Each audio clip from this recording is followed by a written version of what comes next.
listened to it. I was about but to he say, was that's a talking random about, one. I heard the clip there, but maybe it's time to move on, and Penn State would be a good location. Brian Dable is a guy that Penn State could be in the mix for. I think that's the ultimately fallback. Their safety. Yeah, but why not go on and do it like on National Signing Day? Yeah, I mean, who else are you going to get right Is now? Brian Dable going to move a recruit today? If you had announced it yesterday, No. would Brian Dable have changed? No, but his at least it recruiting gives you class? stability. At least you know where you're going. Like the open-ended of, I don't know if I'm going to play for a defensive coach, an offensive coach. At least you could do a little background on Brian Dable. Can I ask you just real quick? This used to be one of the hottest names in coaching, and he is free to negotiate right now. Would you ever consider Chip Kelly if you were Penn State? I don't think. I mean, I know it feels like He won a national championship just what, one year ago? Yeah, I mean, he was the offensive coordinator at Ohio State. He was Brian Hartline a year ago. I still don't know how much his fingerprints were on that. But I don't know, but he was the offensive He was coordinator. an 8-win coach at UCLA the year before that Yeah. I mean, with no resources. it feels like you're getting washed up, Chip Kelly. I don't disagree with you, Lance. But then to Jim's point, before he left UCLA, he won 8 games, which is, I think we'd have to say in hindsight, it's pretty good right now. yeah, oh yeah. And then a national championship at Ohio State before he, for whatever reason, jumped to the Raiders. I mean, That you was could do a disaster. lot worse. Yeah, I'm just saying, Chip Kelly, Penn State. You know, and I'll go back to this, and I heard this early on, because I brought up that booster that said that they were really interested in the bore Penn State was. When I met him, and I think we laughed about this, he was like, that's the guy we want. That's the guy I think we should hire, and it was Manny Diaz and Duke. So is there a chance they're waiting on Manny Diaz to lose gotta coach and the drop to 7-6, literally, and then hire Manny Diaz? I mean, that's got to be in play, Yeah. right? By the way, our buddy Matt Rule at Nebraska, just 10 commitments expected today. I don't know how much better that's going to get, but I'm just saying. I mean, some people these numbers are not as important as they used to be because of the portal. You can just look at Lane Kiffin, the importance he put on the portal. But when you're signing 9, then I think you've committed yourself to being a portal school at that point, right? If you only sign 10 if you're a 9 or 10 guy, yeah. then You have to. You have to be a portal school at that point. Just surprising there, Nebraska. All right, let's get to trash, brought to you today in part by our friends at New York Butcher. Great place to pick up gift cards for this holiday season. All the men in your life are going to love to get the gift of steak. You can pick from the great fresh meats, the steak, the chicken, the ribs, the pork. Obviously, the fresh sides made in-house every single day. They've got the deli sandwiches for lunch or dinner that you can order right there from Jim and that great staff of butchers. Fantastic selection of fine wines and desserts as well. 2 locations, the original Cabo Heights Highway 119 in Greystone. Rare quality, well-done service. It's the New York Butcher Shop. Any attempt to restrict drinking and driving here is viewed by some as downright undemocratic. They're making it laws where you can't drink when you want to. You have to wear a seatbelt when you're driving. And pretty soon we're going to be calling this country. LT's Trash is presented by Bud Light. Easy to drink, easy to enjoy if you're heading to one of these conference championship games this weekend. Catch up on all today's Next Round on demand through the podcast platform of your choice, Apple, Spotify, iHeart, or Google Podcast, wherever you listen. Always like, follow, subscribe, and turn on automatic downloads so you never miss any part of the Next Round. It's bow time. Tired of choosing between sweet and savory? Why not have both? Introducing Bojangles' new chicken and bowberry waffles. The bold Cajun chicken filet you love, now drizzled with a bowberry honey glaze and sandwiched between 2 warm waffles. Which means your favorite meal of the day just met your new favorite dish. And lucky for you, it's served all day. But it's only here for a limited time, so try chicken and bowberry waffles at Bojangles today. It's bow time. Have you been injured in an 18-wheeler accident, company truck accident, car accident, or work-related accident? Call Alabama's largest personal injury firm. Alexander Shinara Trial Attorneys will fight for every dollar you deserve, and it won't cost you a dime. Trust me. What do you say, man? Call me, Alabama. Call 659-777-7777 or go to Shinara.com. No representation made that the legal services provided are better than legal services provided by other attorneys. Jim Dunaway, Lance Taylor, Ryan Brown. Live from the Birmingham Racecourse Casino Studios, the Next Round presented by Bud Light, is on now. Fun show ahead today that includes College Game Day's Rece Davis, who's in our next segment.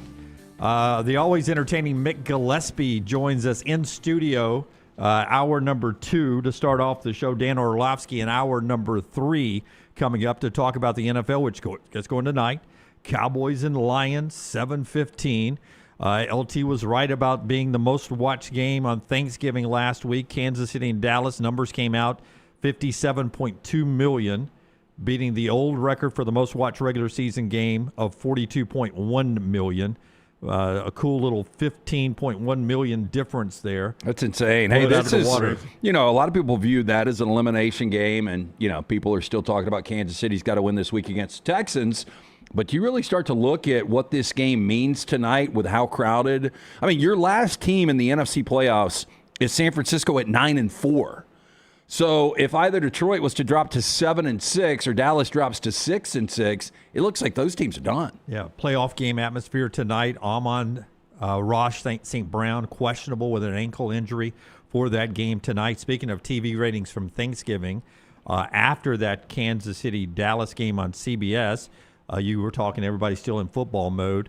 The most watched regular season basketball game in 30 years in college, Duke and Arkansas, got 7 million viewers. Now, there is a chance that 7 million people left their TV on CBS. NFL's over. I'm taking a nap. But this is the most watched regular season basketball game ever. Speaking of basketball, last night, the SEC did end up winning the SEC ACC Challenge 9-7. SEC. Helped out by Auburn beating NC State and Alabama beating Clemson. Let's go Auburn first, where Auburn had 20 turnovers. That's crazy. In the game and still beat NC State 83-73. It's hard to be that efficient offensively where you shoot 59% from the floor, score 83 points, but turn it over 20 times. And then your best player, arguably in Pettiford, has another bad game. Yeah, his home and away is so strange, or his home and neutral site. His away from Neville, let me just put it that way. His away from Neville arena is really strange. It's like he plays his better basketball away from Neville.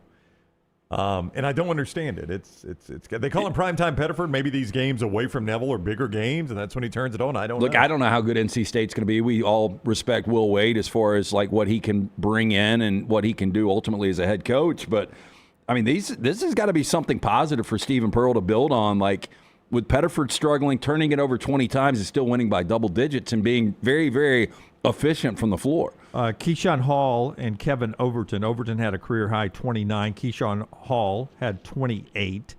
That's the first pair of Auburn players to go 25-plus in a game since Bryce Brown and Jared Harper did it versus Xavier back in 2018. So it's been a while since you had two guys go 25-plus. 20 turnovers, letting NC State sneak back into the game a couple of times on 13-0 runs and things like that led to this reaction from Stephen Pearl after the game. We're so fortunate to be at Auburn and have a fan base that just continuously shows up, even when the product like tonight sucked. Our offense has got to get better, and if it weren't for just tough shot making by KO and Keyshawn Hall, we don't win that game. So two of our best players bailed us out when we had very poor performances from other guys on our team. So, we started off early doing things that, you're not supposed to do. We're playing off 1 foot. We're throwing difficult passes instead of just throwing strikes or singles. For all you baseball fans out there, we're trying to throw freaking home runs and Hail Marys, and it's just, we can't do that if we want to beat the best teams on our schedule. So we're all very disappointed in how we execute offensively. 20 turnovers. They shoot 20 more shots than us. If you let a team that's top 10 in the country offensively shoot 20 more shots than you, I don't know how the hell we won that game. Tough loss for Auburn. Yeah. Well, they're going to rebound. Stephen Pearl has a standard, and even though they beat Will Wade and NC State, didn't meet what he was expecting. Keyshawn Hall is basically, Janai Broom leaves, maybe the best career overall for an Auburn Tiger. Keyshawn Hall is filling that void immediately. It's much like what you're seeing, and I know we'll get to Alabama in a little bit, with Sears Tefilon. Like, I don't think you're missing a beat. I think Keyshawn Hall is your best player right now. I don't think you So can rely. You think he's filled the broom void? Yeah, I do right now. Like, we'll see how this thing plays out long term, but I don't know if you agree with this, Dunaway. I think Keyshawn Hall is your more consistent go-to guy right now for the Auburn Tigers. He is, and I think that is maybe what's taking a little getting used to for Pettiford. Maybe. That, you're still trying to figure out how you all work together, because Keyshawn Hall is a give me the ball and clear it out and let me take it to the rack kind of guy. But it's almost like, hey, let's go back to the philosophy we had last year with Janai. Yeah, I mean, only 7 shots for Todd last night. He was 1 of 7. Yeah. 6 points, four points from the free throw line, and he hit a bucket. But I think it's so positive that you can play as bad as Steven said, still win the game by double digits without Tahad, I mean, just imagine when this team gets on the same page for 40 minutes. That's right. All new guys, and they're working together. A lot more symmetry and chemistry in Tuscaloosa, where they beat Clemson. Another quad 1 win. This is Alabama's 3rd Q1 win. If you can give me cut 10, Tyler. 3rd Q1 win already for Alabama. 90-84. I'm gonna be honest with you right here. I'm at the game. It's 19-point lead for a lot of the first half. It's 15 at the half, and I looked at my friends at Press Row and I said, hey, I'm pulling a Lance Taylor. I'll see you guys. I'm out of here. At the half. I mean, it was a sleepy first half. I mean, it was a 19-point lead. Alabama is dominating them. And then I get in the car and I turn on the Crimson Tide Sports Network just to pay attention on the way home. And all of a sudden, it's out of the break at the half, it's easy layup, easy layup, easy layup, easy layup, easy layup. And before you know it, it's a Clemson had a lead. Oh, I was right there with you. I tuned out for a minute. I had it on a side TV. I started watching the P. Diddy documentary on Netflix. Yeah.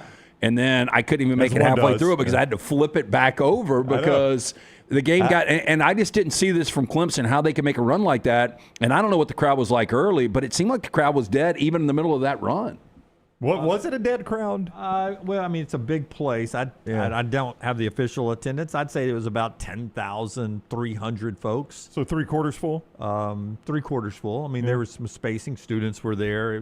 But it was not the most intense. I mean, compared to the last time I was in that building, it was Purdue. Yeah, well, that's the thing. Yeah, you get Purdue, Gonzaga, somebody like that. I mean, Clemson, although this has become kind of a mini rivalry a little bit. I think fans are kind of tired of it, honestly. I think that's part of it. You're friend, tired of playing Clemson. Our friend Morgan, who drove down from Louisville again to be at the game last night, he is like, this should be Louisville. Alabama should be playing Louisville. Alabama's much more of a higher program than Arkansas is right now. They did the Louisville-Arkansas matchup because it was Calipari and Louisville, and even though Arkansas ended up being a hell of a game though. Yeah, and even though Arkansas upset them, beat them, giving Louisville their first loss. I agree. How much more entertaining would it have been for the ACC-SEC challenge if it had been Louisville and Alabama? Well, I mean, night? Pat Kelsey, the job he's doing there, obviously what Nate's doing, and those brands, and have we ever seen Alabama-Louisville? Morgan clued me in on the entire rivalry. They played in Tuscaloosa twice. Alabama's won it twice. They played at Freedom Hall 7 other times. Well, how long ago was this? The last time, I think it was 2000, and then before that, it was in the 90s. Yeah, because I don't remember the 2000 one. I don't either. Whatever was Denny Crumb's last year, they came rolling through. But to be fair to Alabama now, they were playing with a lot of man down last night. This was far from a healthy Alabama team. No Holloway, no Wrightsell, no Bristow. Arguably 3 starters. No, there's no doubt. Guy that we brought up a couple of weeks ago, I'm a big fan of Amari Allen getting a start. I think he was a 3-star coming out, and Nate saw a lot of potential in this guy. But he was only a 3-star, really. I think he was a 3-star. I'm surprised that. I just remember us seeing him at Bartow. I was like, ooh, this kid can play. That was his very first action. And it might just because of the measurables. I don't know. I mean, he's 6'7", but he kind of plays a small forward role and plays a 3, I think. And 20 and 11 last night, but he is the most consistent of the freshmen. But I mean, London Simmons had 13 last night. Jalil Bethea made his debut, still hobbled a little bit. But then there's LeBaron Philon, who for the 6th time this year has gone over 20 points. Here's Nate on LeBaron, who had 29 points last night. And you got to have this guy. Mark Sears was the guy you leaned on the last couple of years. When you need a bucket, it's LeBaron Philon time, or as Ron Slade likes to say on our show, Philon. Man, he's making a lot of winning plays on the offensive end. I thought the start of the game, for those first 10 minutes, he was pretty good on defense. I think the foul trouble might have scared him away from being as aggressive as we need him to be on defense because he's capable and will be an elite defender. And we're trying to get that out of him like he was his freshman year. I thought he's had a great week of practice. Thought he had the start of the game, his mentality was right, and then he got in a little bit of foul trouble. So we're just going to keep working on him to be, best two-way guard in the country is my challenge to him. Like, got to play both sides of the ball for us to win at the level we're trying to win at. Yeah, it's the getting to the rim that Purdue was able to do it, but they're elite. They may be the best inside team in the country. When you watch Michigan, when Alabama, if they ever run into Michigan in the NCAA tournament, you don't want that inside game is going to hurt Alabama.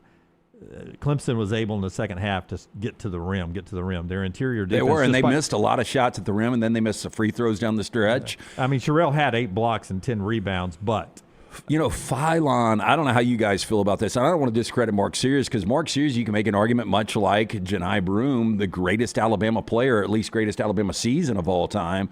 But there's something different about Phylon, and this is why I'm not an NBA scout, because last year I was like, I just don't understand why he wouldn't come back. And now this is what the scouts were telling him. You see this pure talent, and this guy inside, outside, as Nate said, two-way guard, can do it all. Right now, 13th in the nation in scoring behind Keyshawn Hall, by the way, which is 12th. But I don't think you're missing anything from Sears to LeBaron. I think LeBaron's actually a more talented guy. He's a more talented guy, whether or not he ends up being better for the team and all that kind of stuff. You were about to say Alabama's gotten better at that spot. He's a better player. Oh, he's a better player than Sears. Yeah, more talented now. I would agree. I don't know about the intangibles and all that kind of stuff. Right. Can he hit the money shot in a big game? That's right. We'll see. Like Mark Sears always was able to do when they won those big games. Right. He was able, like at Neville last Neville, year. Are you going to clear it out and give it a Phylon? And can he get the game winner? You're going to. You're going to, but can he get the game winner? You were at trivia. I was.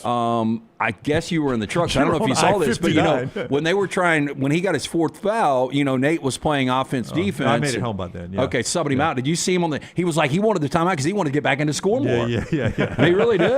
This guy's got an instinct, killer instinct. Yeah, 29 for him last night, and Alabama wins again, their 3rd Q1 win. Arkansas beat Louisville, as we said. Vandy beat SMU. You were right, 6-1. 6-1. LSU beat Boston College in overtime. Mississippi State beat Georgia Tech. I actually thought Texas, the loss, and by a lot. Virginia went into Austin and beat them 88-69. I thought Texas would upset Virginia and Louisville would beat Arkansas. That's the way I played the 6-1 out in my head. But 6-1 and the SEC wins it 9-7. Do you think if we polled the audience, at least KenPom, I know we've had a net, but at least KenPom, who the highest ranked SEC team is, what percentage of the audience would get it? I think I know the answer. Do you know the answer? Just KenPom, highest ranked team in KenPom. Highest ranked in the SEC? In the SEC.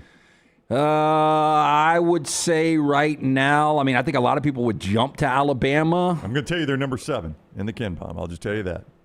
I don't know. Steal it from you. Yeah, I don't know. It is, I don't know their hand signal, but it's anchor down. Anchor down. Oh, yeah. Well, they are 9-0. The hand signal, yeah. The first time they've been 9-0 since I saw it last night.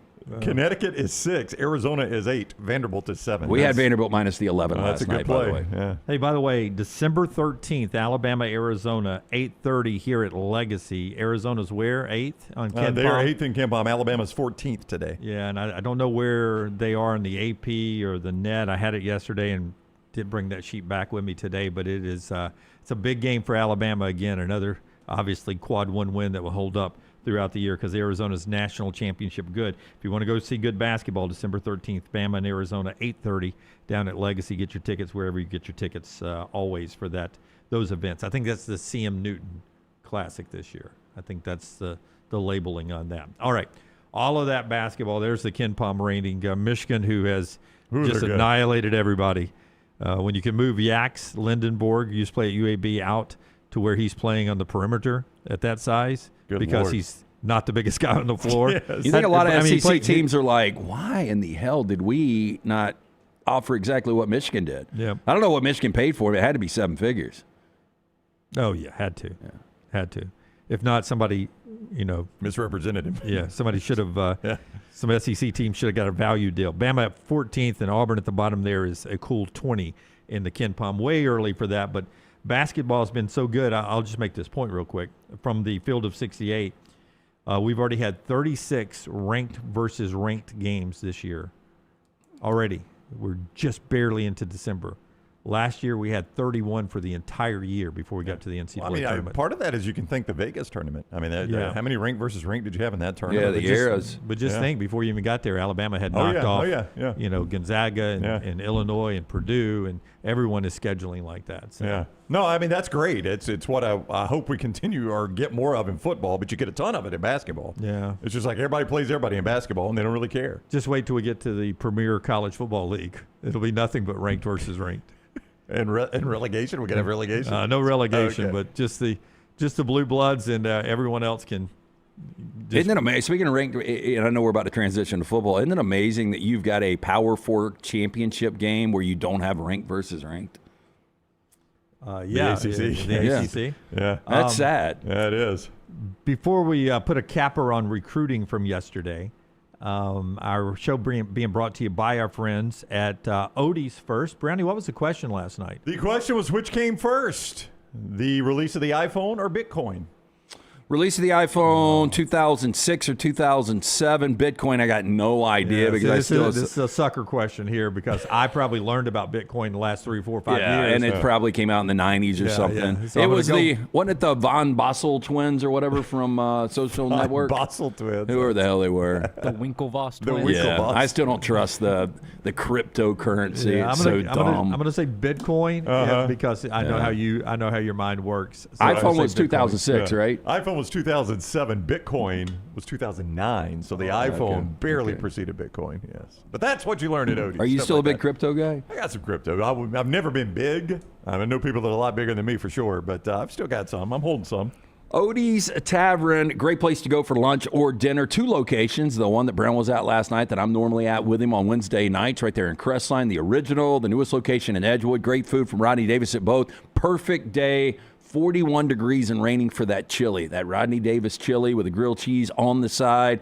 Dunaway likes to go with the peanut butter and jelly on the side. Either way, you can do either. I got something else. Fantastic food. Stop into one of those 2 locations. Live music tonight, tomorrow night. Great place to watch all the games. Get in to see Will Haver. Great staff. Birmingham Institution, Odie's Tavern. Okay, you ready for a hack? Okay, so this is with chili? Yep, I did it over the weekend. You ready? Uh-huh. This is from Connor O'Gara, who gave this to me. Oh, he's a Yankee. I don't know if he can be trusted. I thought he was from Florida. No, he lives in Florida. He went to Indiana, though. And he only does this because they serve it on the Black Friday game in Lincoln when it's played in Nebraska in the press box. Okay. It is chili with a cinnamon roll. And I tried it this weekend with the wait a minute. Yes, a brownie. It is so delicious. Oh my God, that's so no, it is so delicious. That's so Nebraska. I don't know how you beat the grilled cheese with the chili. What is the Aunt Schuster, Sister Schubert. Sister Schubert. Aunt Schuster. Yeah. And the vodka. So what kind of frosting do you have on the cinnamon roll? The one that whatever Sister Schubert puts on it. So it still has nasty like jizz looking stuff. The cream cheese icing. Oh, that ain't nasty at all. That stuff's amazing. Yeah, cream cheese icing. Yeah. And I don't dip it. I didn't dip it like I do my peanut butter sandwich. Bite. And I was on with Connor's podcast, and he mentioned it about the press box in Nebraska. It was something about the weather for the Iron Bowl or something, and I was like, I'm going to give that a try. Yeah. So I baked up one of those circular pans of cinnamon rolls, and Maggie had made chili, and boom. And it was game-changing. Y'all tweet Connor and tell him he's Yankee-fied. Yeah, I'm going to keep my grilled cheese. Connor, I mean, I'm not. It probably is good. But. Connor has drug Deep South Dunaway into the Yankee way of doing things. I like the peanut butter in the chili because there's a little sweetness to the peanut butter, but it's... See, I don't toast the bread. I dip that. See, I put cinnamon in my chili. That's one of my secret ingredients. Well, you're only a roll away now. You got cinnamon in it. It's a little bit different. It's just got a little hint of sweetness. Yeah, I'm telling you. It was a game changer. Look, I'll try. James is baffled by this. You know what I'm going to do next? What? I'm going to do the Aunt Sister Schubert's orange rolls. I'm not a big orange roll guy. Oh, with chicken noodle soup. No, with the chili. I'm going to try the orange roll. Orange roll in the chili? Yeah, it's good. Connor O'Gara, thank you. Okay, thank Connor. you. Or I guess thank you, Nebraska football. Yeah. Yankees. Why nobody shows up at those games. Nebraska football. Press box. It's a press box meal. Yeah, I bet we could probably. That's a wild press box meal. That's a press box meal. I mean, I'm sure the members of the media eat it up. Yeah. Big old. Yeah. Larry the Cable Guy sneaks in there. No, you cannot have my cinnamon roll. All right. Alex, I need to talk about Shannara. Is that right? You have not done that yet? I have not done that yet because we got off on Connor's Yankee way of eating chili. Okay, tell us about Alexander Shannara Trial Attorneys, a national firm with Southern roots, headquartered right here in Birmingham, Alabama, more than 24 years. I bet he eats a grilled cheese with his chili. Shannara does. They have grown to more than 150 lawyers, supported by more than 500 dedicated team members, and they've recovered more than $2 billion, maintaining Alexander's core values: integrity, mastery, passion, and success. When you find yourself in need of a lawyer for any reason, call the Alexander Shannara Trial Attorneys. You pay nothing unless they win your case. Shannara.com, Shannara.com. All right, and our friends at Way to Wellness, your journey to healthy living. We were talking chili and cinnamon rolls and talked so much about it. I need to squeeze another great sponsor in, like Leslie and her board-certified team at Way to Wellness. Listen, it is that time of year where you're coming off Thanksgiving. You can start thinking about the beach and the ocean, which is the beach, Jim, the lake, the river. Anytime you're going to take your shirt off, you can do that. When you drop some pounds and jumpstart that weight loss with Way to Wellness, aplanforme.com. Your journey to healthy living. No contracts, no sign-up fees. The first consultation's free. Injection therapy, they have that if that helps you jumpstart it. They got meal replacements. Any way to help maintain it, it's all right there at Way to Wellness, your journey to healthy living. All right. 17 straight years, the SEC had the number one recruiting class in college football until yesterday, and it was USC. But then the SEC wasn't 2, and there wasn't 3. Georgia was 4th, the highest SEC.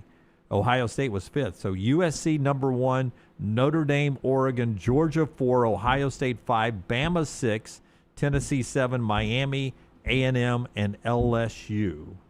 Thoughts? Thoughts, first of all, I had no idea the SEC had this streak going. I would have thought maybe Ohio State had snuck in there at one point. But when you start to think about it, with the recruiting success that Georgia, Alabama, LSU primarily have had over the last, well, obviously 17 years, I guess it's not surprising in retrospect, Lance, but I did not know they had this streak for 17 years. I think this shows you what a great general manager can do with a good product. And Chad Bowden is that guy right now for USC that, they hired as their GM, and he's coming in, he's evaluating talent, he makes these deals. And you guys remember Jim Bowden, right? Yeah, the baseball guy? Yeah, that's his son. I did not know that. Yeah, so I guess he's got an eye for talent, but I think this shows you, outside of obviously a head coach and great coordinators, you have got to have one of these general managers in place with today's NIL in the portal. You have to. Yeah. I mean, Courtney Morgan does a really good job in Tuscaloosa. I was in the Kalen DeBoer news conference yesterday, raved about him, and the mood wasn't there for a funny question, but I was going to ask, does he worry about his screen time? That Courtney Morgan screen time, because he works with multiple TVs, multiple computer screens, and multiple phones, communicating and scouting and looking at tape.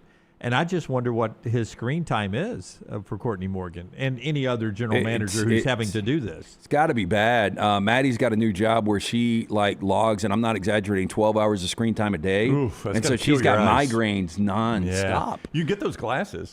She's got the glasses, but it's still and I can't imagine, because those guys are putting in, what do you think Courtney Morgan puts in, 16 hours? On multiple screens. Yeah. On multiple screens. 14 of Alabama's 20 recruits were from the Southeast, and Kalen DeBoer said they were targeting a certain defensive lineman in this. 20 guys. I think there's a lot of length in this class. D-line, we were really looking for the length, the size. Want to continue to grow that area, get them in there with Dave Ballou and the strength program, and get some massive human beings in there. And so I love what we got. As far as coming in here with this group, I think that there's an athleticism. I think it's across the board too, where we need to continue to always, in today's day and age of football, college football, you need to recruit something from every position. There's going to be movement. Attrition at times. We don't have a huge senior class, 16. Last year we had 13 when it comes to scholarship guys. And so, I think the continuity will be good. I expect that. So it wasn't going to be a huge class for us, again, with just 20 guys. And so I really like where we're at. Now, Alex Golesh did not do a news conference yesterday to talk about Auburn's recruiting class. He did addressed the basketball crowd last night. Auburn did steal a recruit from Penn State, by the way, Tavion Branch, 6'5", 300-pound defensive lineman. Auburn took one from the Penn State class. James Franklin flipped 10 Penn State commitments to Virginia Tech, and Penn State ended up with let me show us a picture of all of the Penn State recruits, if you can, from yesterday. That's it. Two. Yep, those two guys, Penn State commitments. We are two guys. I am not going to put all this on the athletic director because I think the Board of Trustees was very, very, very involved in this James Franklin situation. But the way this thing is playing out, it's not as bad as maybe Lane Kiffin's departure, but it's right there with it. It's a bigger disaster right now. More on that as we move throughout the show. Got to get to Rece Davis coming up on the other side. The show being brought to you by our friends at CPAP Plus, Sleep Home, Alabama. Yeah, so like we've talked about it before, one of the things that you have got to get is that proper 8+ hours of sleep every single night. So important for your health. Our friends at O'Neill Medical and CPAP Plus, they've got a great promotion going on right now.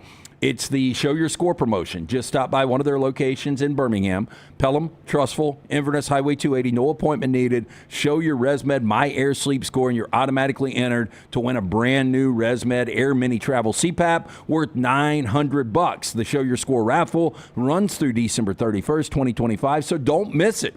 Get the details at o'neillmed.com. That is ONEAL med.com. And Alabama Power wants to remind you that if your power bill is higher than expected, changes in energy use with the crazy weather we have here could be the reason why. So check out Alabama Power's free My Power Usage tool.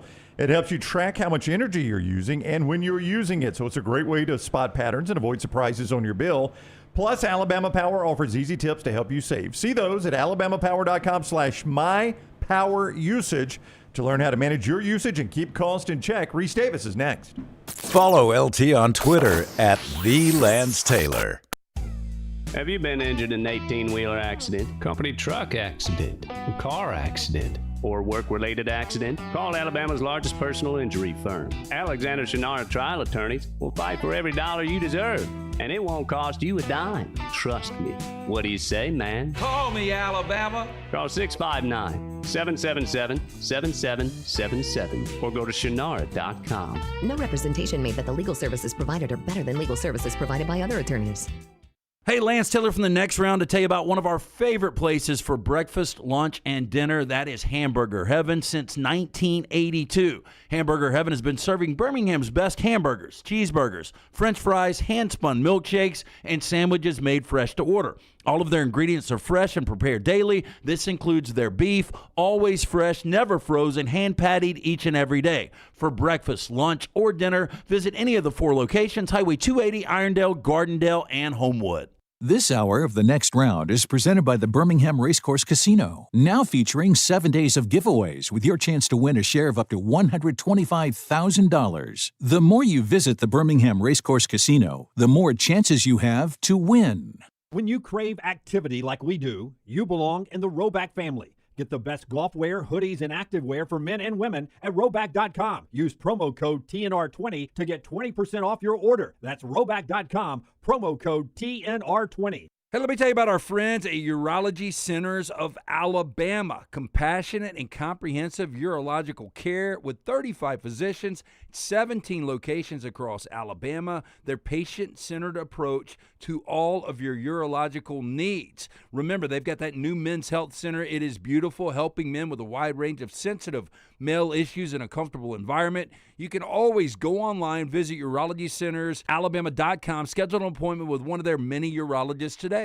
Storm season is here. Make sure you have a plan of action in place right now. Greg from Pell City and Storm Restoration Roofing should be your first call when storms hit. Insurance companies love working with Storm Restoration Roofing because of Greg Nelson's name and reputation in the industry. When storms hit, call Greg Nelson. He's local, 205-542-3531. He's the home of the free no-cost roof inspection. Greg from Pell City on Facebook, 205-542-3531. It's Storm Restoration Roofing. At Central State Bank, we are large enough to serve you and small enough to know you. Manage your money with ease, whether it's mobile banking, hassle-free checking, competitive loans, business solutions, or personalized financial advice. We're your hometown bank with big-time service. Visit us today and experience banking made simple, because at Central State Bank, you come first. Member FDIC. Hey, for all of your IT and printing needs, reach out to our friends at Xerox Business Solutions. Look, I'm still one of those old school guys. I print my notes every single day for the show. If you watch the show here on the next round, you see all the notes in front of me. From day one, Xerox Business Solutions, they've been with us here at the next round. Local for over 45 years. For all of your IT and printing needs, visit XeroxBusinessSolutions.com or call 205-969-3000. That's 205-969-3000. It's bow time. Tired of choosing between sweet and savory? Why not have both? Introducing Bojangles' new chicken and bowberry waffles. The bold Cajun chicken filet you love, now drizzled with a bowberry honey glaze and sandwiched between two warm waffles. Which means your favorite meal of the day just met your new favorite dish. And lucky for you, it's served all day. But it's only here for a limited time, so try chicken and bowberry waffles at Bojangles today. It's bow time.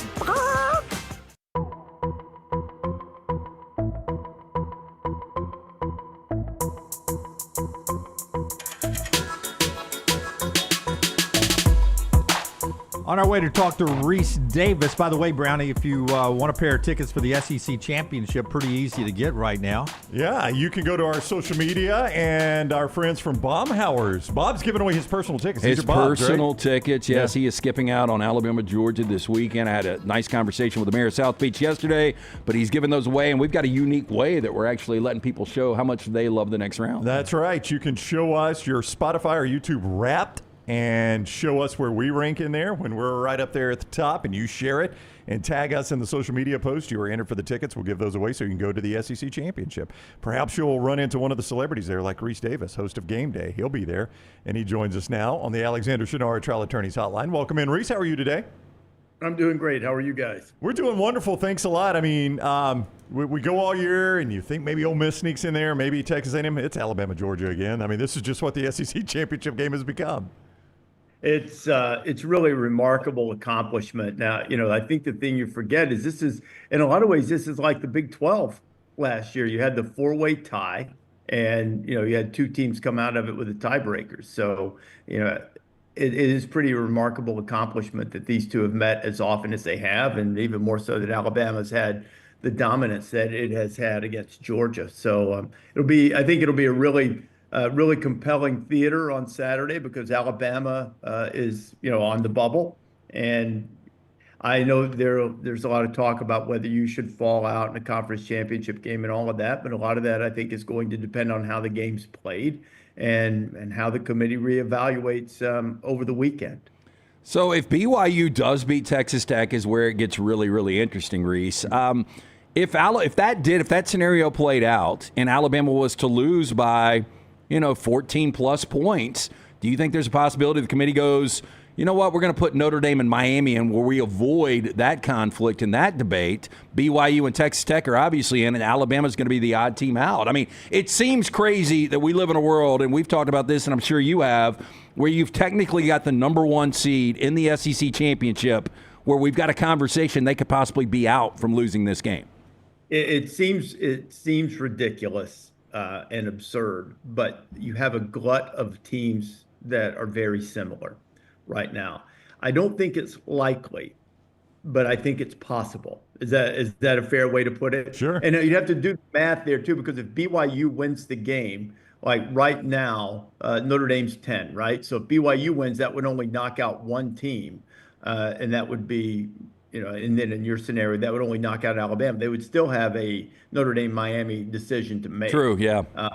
Yeah, so it's a difficult decision. I'm sure what they don't root, but I imagine to lessen the blowback, it would be easier for them if Texas Tech were to just win the Big 12. And then there's still going to be some controversy, among those teams. And I think the thing that is this challenging for them is I think it's perfectly reasonable to say that you think Notre Dame is better, but Miami won the game and their resumes are certainly similar. Just as I think that it's very reasonable to say Alabama's better than Oklahoma, but their resumes are very similar, and Oklahoma won the game and they won it later in the season, closer to what the teams are now. So I think that's a fair evaluation too.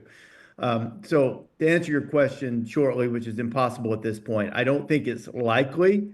But if they don't look the part, and if Georgia were to dominate them, which I don't think we have any real reason to expect that this is not going to be a close, intense game, but if it weren't, then I think probably certainly that brings some nerves into play on Sunday.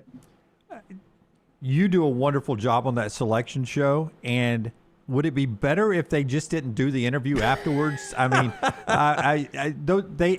trying to explain so many different variables it seems to be hard to do and it's not just Hunter, it's every year, no matter who rolls out there, and you ask the questions that every American football fan who's watching wants answered, and then they seem to struggle answering it so much. Can you walk me into that dynamic there? It's funny. My friend Dan Wetzel keeps saying they shouldn't do this. Right. Like they shouldn't even do the rankings, which, well, I want the show. I think it builds some drama, but I do understand his logic, because if we just came out with it, maybe once, maybe the first rankings and the last ones, and I'm not advocating for this, I'm just saying it would be a different dynamic. You'd sort of have the selection Sunday in basketball field. People might be mad, but then there's not a, wait a minute, you had this team here and there, and why did you move them? Because, look, let's be honest about this. There's no real reason to flip Alabama and Notre Dame this week, unless you kind of step up and go, you know what? We kind of reevaluated this and felt like maybe we were overly punitive to Alabama with the loss to Oklahoma.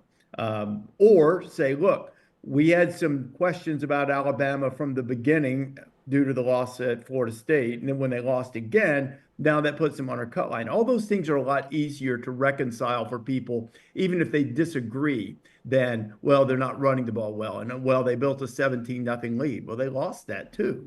So it's a tough thing. He's in a very difficult spot. My counsel has been anybody who says they don't watch the games is either a knucklehead or willfully just trying to start some conspiracy. They watch. If what you mean by they don't watch the games is they don't agree with me, then people should say they don't agree with me, because that's really what they mean. Right. So I think sometimes they might get a little bit caught in the explanations, Jim, of trying to prove they watched the game. Well, I believe that. I think most reasonable people believe that they're very diligent in watching the games. Yeah. And I told people, there are Notre Dame fans in Alabama that I bump into, and they were like, I can't believe the SEC got Alabama over Notre Dame. And I was like, well, how about this? How about Alabama and Notre Dame were close every time they were doing this, and now that last data point is Alabama's in the SEC. Maybe they were virtually tied every ranking, and now Alabama's in. That's another data point. They're in their championship game. Well, that's a great point, and I think also something else is true because of the way it's presented, and they do need to present a unified front. And I understand Hunter Yurachek or whoever else has been the chair over the years. They are the spokesperson for the entire group. That doesn't mean the entire group feels the same way. So if you think about it, this year there are 12 candidates. Let's say that there were 5 who were convicted in their beliefs, and the other 2 were wavering, and they went one way, and then the more they thought about it, the more they looked at it, maybe getting into the championship game, to your point, was the data point that swayed it. It doesn't take many people changing their minds with something close or changing the order of their rankings with the way they do it. And you guys know they take 6 teams, and then among those, then they rank them. The top 3 come out of that. 3 are held over. They add 3 more to it based on the committee members, putting teams forward that they like, and that's how they do it. It's not like the poll where that you just turn in your 25 and they add up the numbers and they say, okay, we're good here. This is a more deliberative process. So, it doesn't take a lot of people to change their minds, but I think what happens is the perception among some people in the public is that 2 weeks ago, every single committee member thought that Notre Dame was better. And now every single committee member is afraid Alabama is going to get left out. So if they lose, they voted the other way. That's not really the way it goes. But, I think the messaging is difficult in that, because I've asked several times over the years, can you tell me how many people it would have taken to swing it the other way? And because of the way they go about their process, that's a difficult question to answer, because you can't just say, well, if two people had ranked these teams, 2-3 and two had done it the other way. Well, what if someone else had done it completely different and altered the entire outcome? So but I do think that would be, that would help people understand. Maybe there's a couple of people have been wavering back and forth, would change their mind. And I think that's the one thing that probably gives Miami fans hope. If Texas Tech were to beat BYU, then that presumably would make Miami move up a notch and put Notre Dame and Miami, which they already should be in the same evaluation group. But then now they're really next to each other, and you have to decide, am I so convicted that Notre Dame is better? Here's the truth of what I believe, and I hope I don't make my Alabama friends too mad about this. If you like the paper, the data points, the resume, metrics, then Alabama and Oklahoma are your teams. There's no question about that. Their strength of schedule, strength of record, all of that is better than Notre Dame and Miami's. But I think if you watch the games, and people do, it's pretty easy to say that, well, these other two teams are more dominant. But then immediately the Oklahoma-Alabama crowd will come back and say, against who?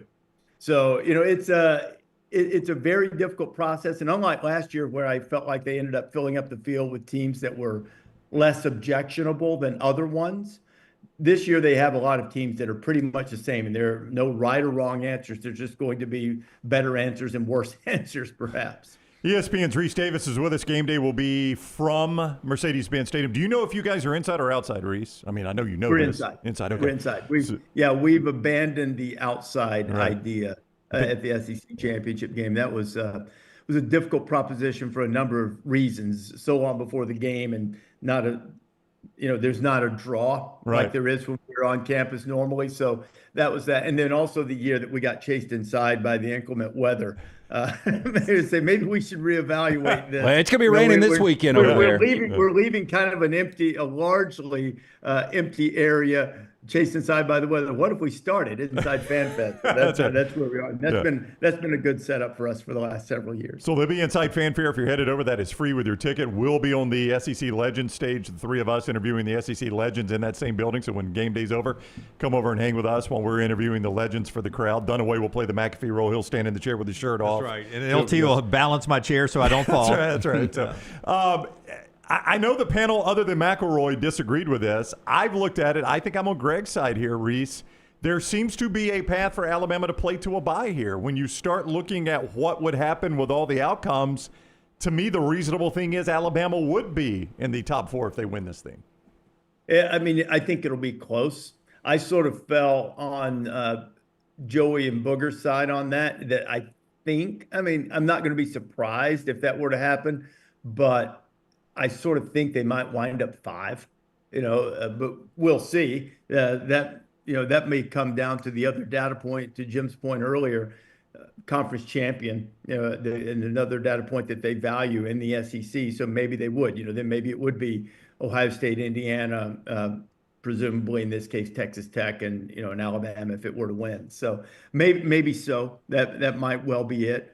But, I think probably that would be good for the coaches, the team, and that's the most important thing. But I would imagine the fans would be sitting there hoping just make us 5.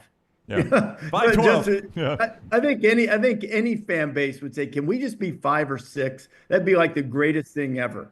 To get a home game in the playoff, it would be just fantastic. I think that's why that's the only reason I favor expansion, is only if they somehow replace the revenue of the conference championship games and then play the first rounds on campus this week, and then play the next rounds where we have them the first round currently scheduled, and play that on campus too. The on-campus atmosphere for the playoff games last year was just fantastic. And it was like minus 4,000 degrees and snowy and rainy both places. And and it was still amazing. So, I think we need more of that as the sport kind of changes, and it's not kind of changing, it's changing a lot. Rece, the optics of Lane to LSU really bad.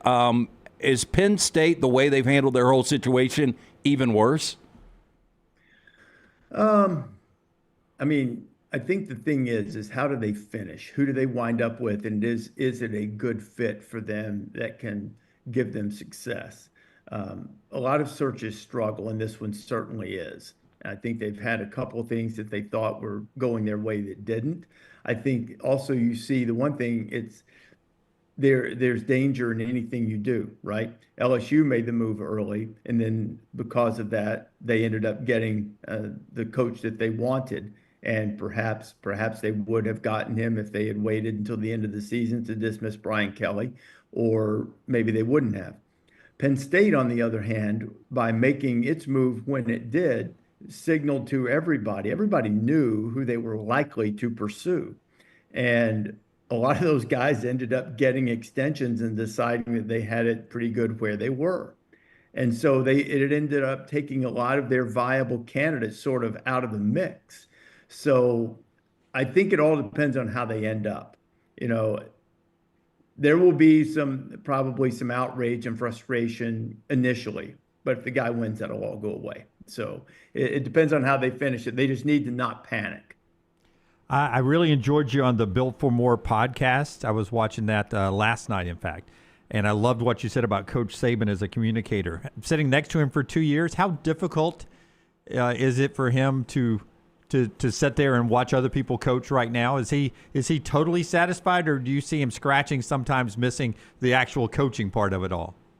I think look, you'd be better off asking him, because I don't want to presume to speak for him. The last person that spoke for him was McElroy, and he got in trouble about that.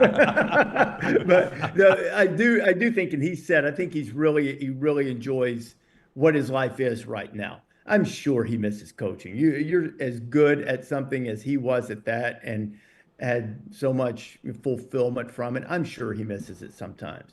But I think he really enjoys his life right now. I mean, he's busy all the time, not only with our show, but with his businesses. He's speaking all over the place. He's got a lot going on. So I'm glad that he's happy. He's been an absolute delight to work with on the show. He's been fun. His stories are great. He has that tremendous ability to get to the heart of a matter and focus a point in a way that makes people think. And he doesn't, and he says what he thinks. And, so I think he's happy. It seems like he is. I don't think he has anything pulling him back necessarily. I mean, but obviously he would be the one to answer that better than I. But I think he's in a really good spot and is enjoying his life and having a good time. And we're glad that we can play a little role in that. All right, he is ESPN's Rece Davis. You'll see he and the entire College Game Day crew inside Fanfare. SEC Championship Weekend. Your ticket gets you in there. It's free. It is a great show in there. Fun time to go Fanfare and just hang out before the game. We'll be on the Legends stage when they're finished with Game Day, so you can come by and see us as well. Rece, thank you very much for the time. We'll see you in Atlanta.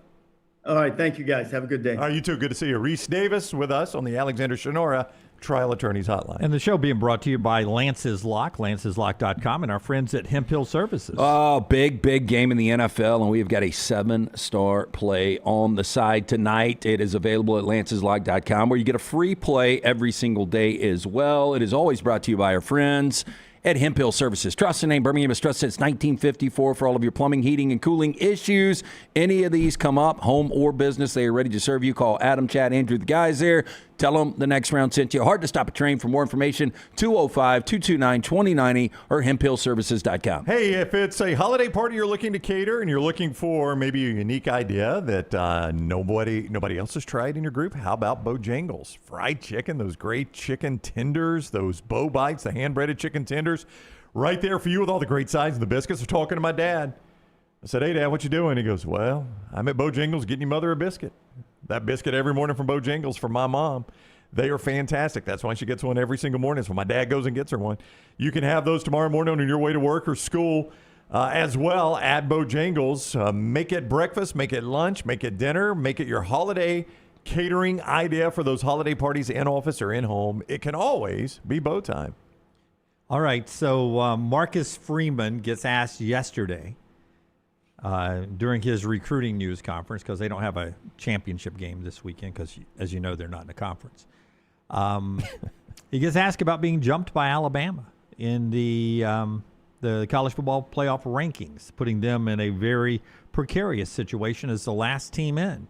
Here's Marcus Freeman. The college football rankings came out last night, and Notre Dame fell to 10. Just your general impressions of that.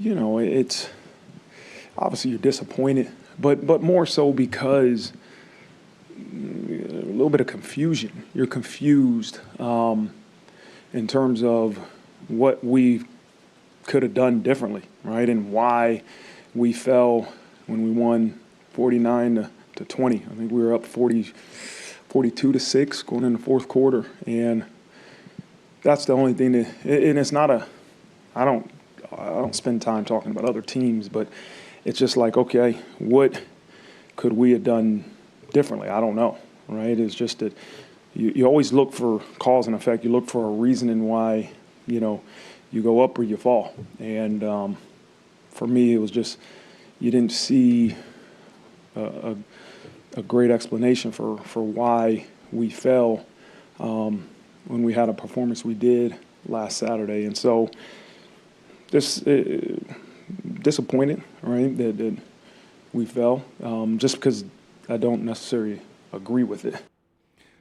I do think Rece was wrong on one thing. I think the cleanest way for the committee, if Alabama and BYU win, both of them, Notre Dame and Miami are both out. Yeah. And I think it gets really complicated. Like the Alabama loss, I think we all agree Alabama's still going to find their way there. BYU loses, then it is Miami, Notre Dame. And I'm starting to get the feeling, although Vegas disagrees, that they're going to have to put Miami in, because when Bama wins and BYU loses, BYU's going to drop. Notre Dame and Miami are going to be side by side. Yeah, and when you made that move Tuesday, you guaranteed that. Yeah, and at that point, I don't know how they can say Notre Dame is in. There is a growing, I'll just say this, in the college football community, I'm going to be super general, super vague here. In the college football world, there's a growing sentiment that that's exactly what's going to happen. If BYU, and some are saying even if BYU wins, that what you've been saying all along, this Miami Notre Dame, they're going to be paired together, and they might drag each other out, or Miami might jump in. Real quick, if BYU wins, though, it's pretty simple at that point, because Tech's not going to drop out. You've still got your Group 5 and your ACC champion. Now, if Duke wins, then it gets a little bit different maybe. But I just think both Notre Dame and Miami are out, or Miami's going to be in. You can kind of tell by his body language that people that he's talked to, he believes they're out. Just the way he looks and answered that. To me, Jim, and people will say this is because I'm sitting in Birmingham, Alabama, doing a show that's perceived. That's not perceived. We love SEC football, right? But I think I'm able to step back and look at this objectively. It's easier to stomach from the outside looking in Alabama jumping Notre Dame on this point. And I know he's making it about, well, look, we went to Stanford and beat Stanford, and Alabama won the Iron Bowl, right? Yeah, but Alabama added another element to their resume, which is they are in the SEC championship game. And Notre Dame, by choice, surrenders that element. They do. They do it by choice. Nobody's forced Notre Dame to surrender that. The SEC would take them into conference tomorrow. The Big Ten would as well. The ACC, they're a quasi-member of the ACC already. But by choice, they surrender, and I hate to use the phrase data point. It kind of makes my skin crawl, honestly. But by choice, they surrender that data point. Like, they'll never be in a conference championship game and get the bump of being in a conference championship game that SMU did last year, that Alabama did Tuesday night, that one day a Big Ten team will do if it had been Michigan, if they'd have found a way to beat Ohio State. And Lance, so that's easier for me to digest that, because I look at that and say, I can make a case. Alabama being in the conference championship game is another data point. I can jump them over Notre Dame. If next week you jump Miami over Notre Dame, that one's going to be tough to stomach, because you've had all season to make that adjustment. I think we are inching closer to Notre Dame having to have a conference affiliation. I know it used to be a massive difference on the revenue they brought in to what conferences brought in, but how different is the annual revenue that Notre Dame brings in, say, to an Ohio State or an Alabama in the Big Ten and the SEC? Notre Dame brings in more money. Yeah, I know it's more, but I mean, how much more? I don't know how much Does more. it get to the point where you start having the conversation internally like, okay, we're making more, but I think it's going to be better if we have the conference affiliation. Here's the only bad side to the Miami argument, and I sort of agree with you both. I think Miami will eventually jump Notre Dame. But you've had all year to do it. It's just so and strange you're going to do it. It'll be a bad look. Yeah. But here's the deal. You always follow the money in everything, right? The most powerful part of the college football playoffs are who? The SEC and the Big Ten. The next tier, they also are business partners, are the Big 12, ACC, and Notre Dame. Who do you think is the third most powerful voice after the Big Ten and the SEC? I'm going to guess Notre Dame. I would think it was Notre Dame. Yeah, it's Notre Dame for me too. Yeah, Jack Swarbrick. Yeah, it's Notre Dame, and the Big 12 and the ACC seem to flip-flop about who's pulling up the end of the train here. Right. And then the G5s they're letting them be a part of it right now for some reason. I don't know why. Look, I think you can make, really, if you want to be passionate and get behind a point, you can really argue anything. But if you're Jack Swarbrick and you're Notre Dame, I mean, do you not kind of see the point of the committee? Like, we did lose to them head-to-head. Oh, yeah, you do. But you always fight for your – like you can go, as Rece says, the eye test. And, there are many times throughout the year you think, well, Notre Dame probably would beat Alabama. Oh, yeah. You know what I'm saying? Oh, yeah. I mean, I think Notre Dame would beat Alabama right now. What is Jeremiah Love's status? He went out of that Stanford game injured. Yeah, I think he's going to be fine. I mean, obviously because they're not playing. I'm talking about moving forward in the playoffs, he's going to be fine. Sure.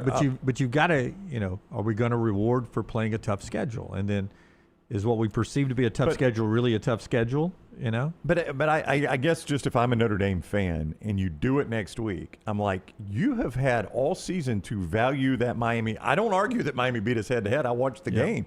But you've had all season to value that, and you've never once valued it until now when the season was over and neither one of us played a game. I'll tell you exactly what happened, in my opinion.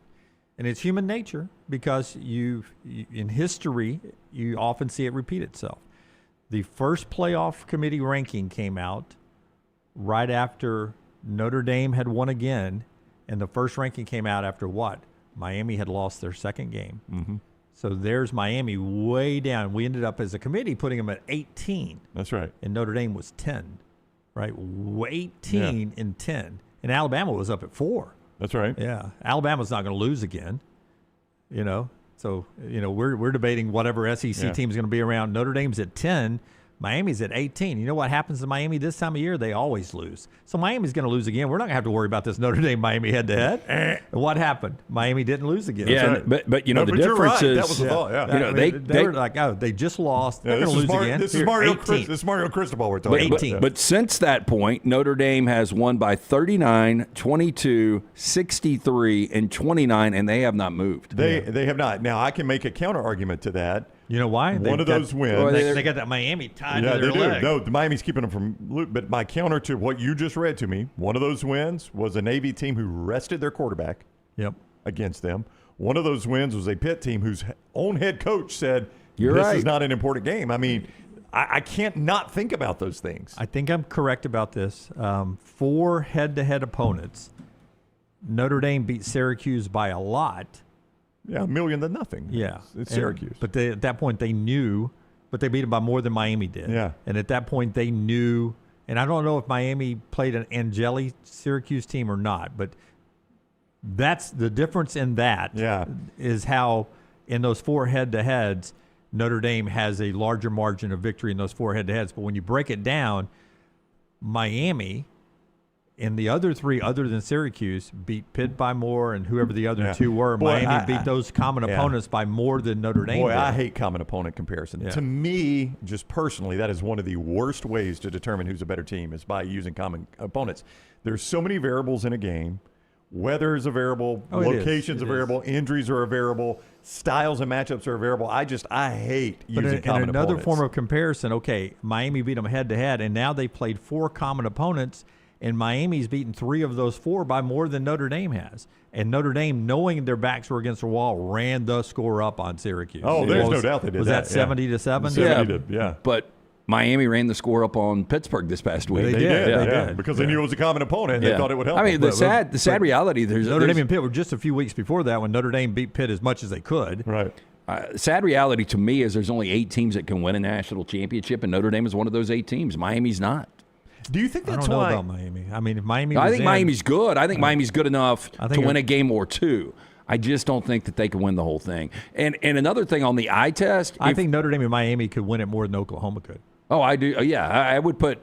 I don't think Oklahoma, that offense, has got any shot at all. And people can point at the 2000 Ravens all you want. Yeah. That ain't going to be this Oklahoma team. With you. Yeah, or you can point to, was it Bob Stoops' first national championship? Where they played Florida State and it was like 13-2 or something. 13-2. Yeah. You can point to that team and say, we won it once before. It's a different situation. You got to win 4 games with that offense. Do you think if real quick though, if eye test is not a part of this, it's got to be. Let's just go back to computers. Oh, I agree. I mean, that's the way to do it. 1 through 12. If we're not going to have any eye test, if the human element is not part of it, then we should just go to computers. The mistakes they made is they undervalued Miami based on what you're saying in their very first ranking because they were coming off of a loss. Yeah, and they've slowly tried to correct that, probably secretly hoping Miami would lose.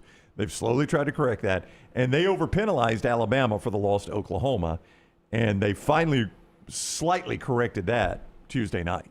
But I think those are the 2 biggest mistakes this committee has made is they've overpenalized Miami and they overpenalized Alabama. Yeah, and not declining the interview every week with the Rece. I don't know why I'm confident in anything the committee would do, but I'm pretty confident now that I think BYU's got a fighting shot, but probably loses. But if they were to win, I think Notre Dame and Miami are out. And Alabama's in. Yeah, but if BYU does lose, I think Miami's going to get in Notre Dame's out. I'm kind of with Lance. I think they're going to jump Notre Dame, and it's going to be a massive controversy. Mick Gillispie, his insight and unique thoughts on Alabama football when we come back on the other side of the show, being brought to you by our friends at Inverness Country Club. The Inverness Country Club, everybody wants that country club membership. If you're a big golfer out there, you play all the time, you would be saving a lot of money with a membership from the Inverness Country Club. You can sell that to the wife. You can also sell her, hey, this is for the whole family. You'll have the social.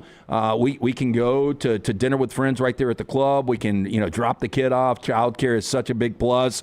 This summer, they've got that incredible pool. It's a resort-style pool complex with a full-service cabana and bar, live music on Friday nights, the Sunday brunch. You can take a tour of the club. Call Aaron today, 205-991-8608. That's 205-991-8608. You can also go online to check out more information on the Inverness Country Club. Go to iccalabama.com. And our friends at the Pants Store, pantstore.com. I was by the one in Tuscaloosa yesterday. You can see I was by the one in Hoover earlier this week. You can go see the Pants Store locations in Tuscaloosa, Auburn, Birmingham, Hoover, Huntsville, and online pantstore.com. Don't forget, for the ladies out there, they've got all your game day needs for 2026 or maybe for the end of this year, including the boots, the rompers, and the perfect dresses. That comes with free alterations and free gift wrapping this holiday season.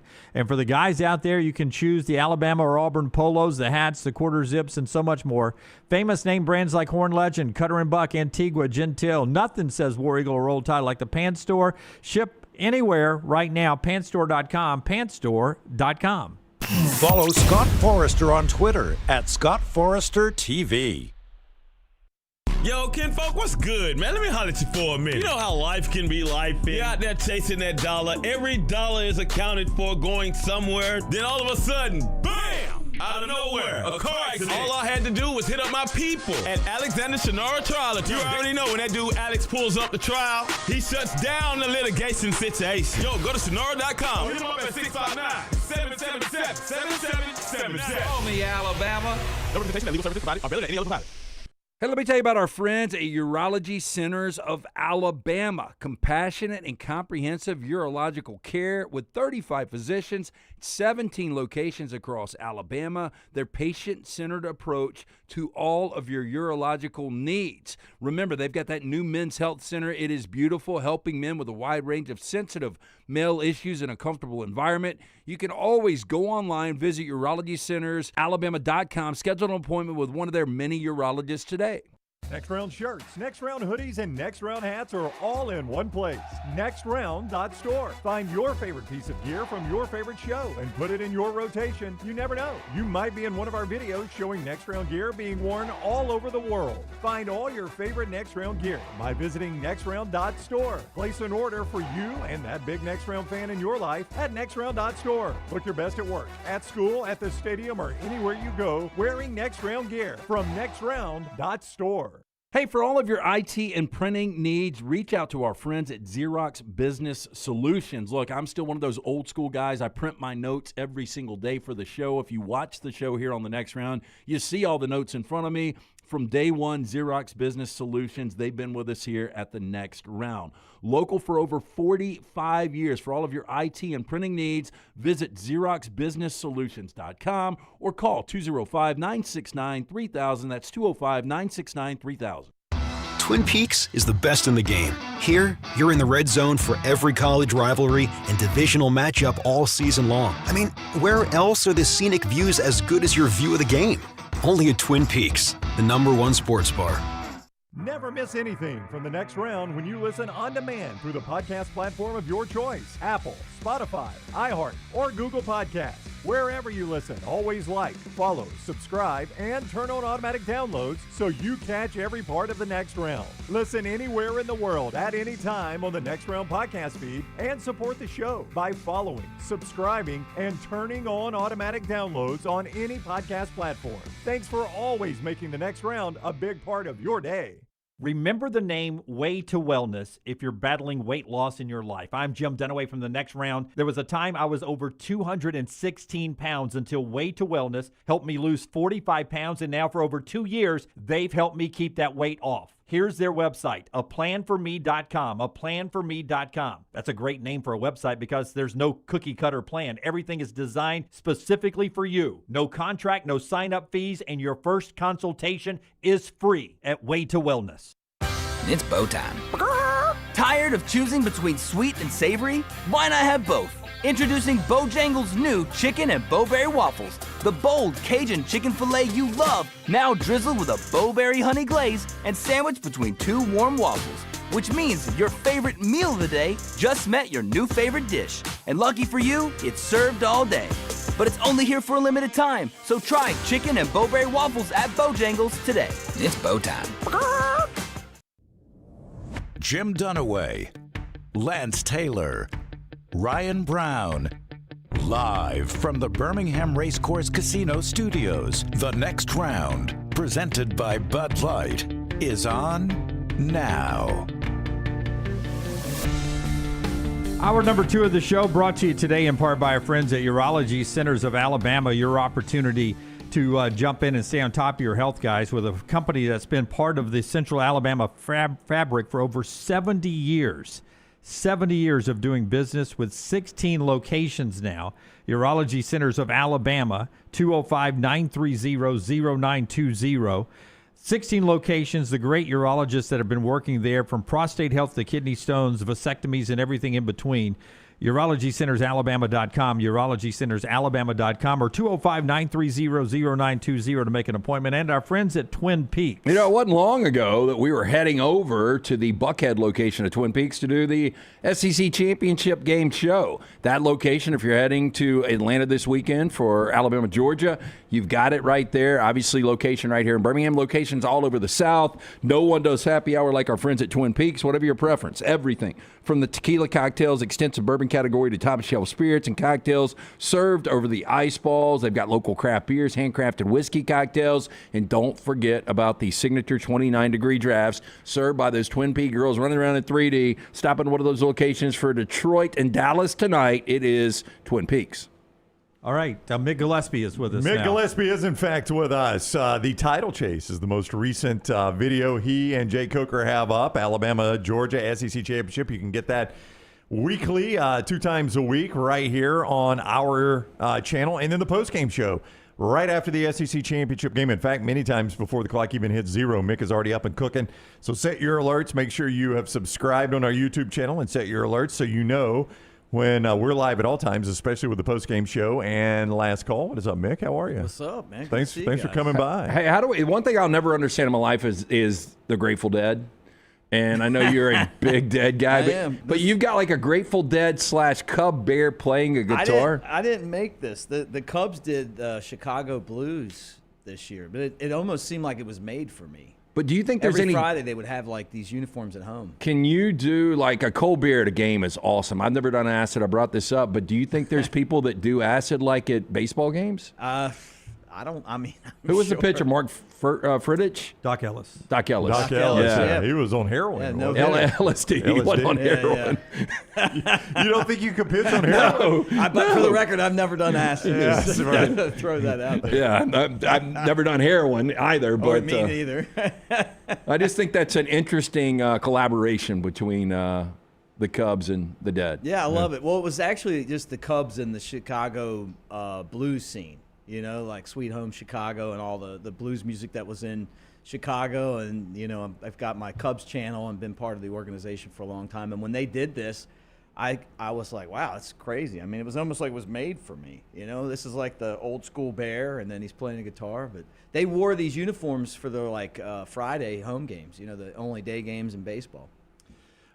Jay Bake says Mick will also live stream postgame until 12:31 a.m. How late did you go after 3 the Iron Bowl? hours. 3 and hours? Thank you for being on, man. Well, you're welcome. I'm happy I felt to like do we it. finally hit that, you know, we got this thing going, you know. Yeah. 3 hours. That is a haul. Well, when you beat Auburn for a sixth straight time, you know, you pop that other finger up. Yeah, the fans wanted to do that. Except Troy, who was the Auburn fan. Did you have an Auburn fan in there? The guy, he was just in there. I honestly, I like it. Like, if you want to get in there and stir things up, you know, we're going to talk about it. He was pretty butthurt. This game is, I know it's such an interesting game because I think if you look at I know Bama's a 2.5 point underdog, so it's not like it's a huge underdog.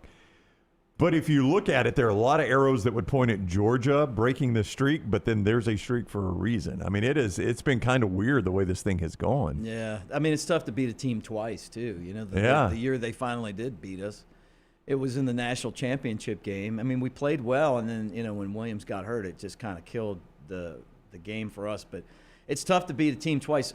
The schedule is so grueling for both teams. I mean, you look at their offensive line, a bunch of guys out. LT Overton being out, God, that's just a killer for us. I didn't see that coming, you know, and then to see that along with, you know, what's Jam Miller gonna be like? Is he even gonna play? You know, not having Cuevas, the tight end spots, you know, very thin right now.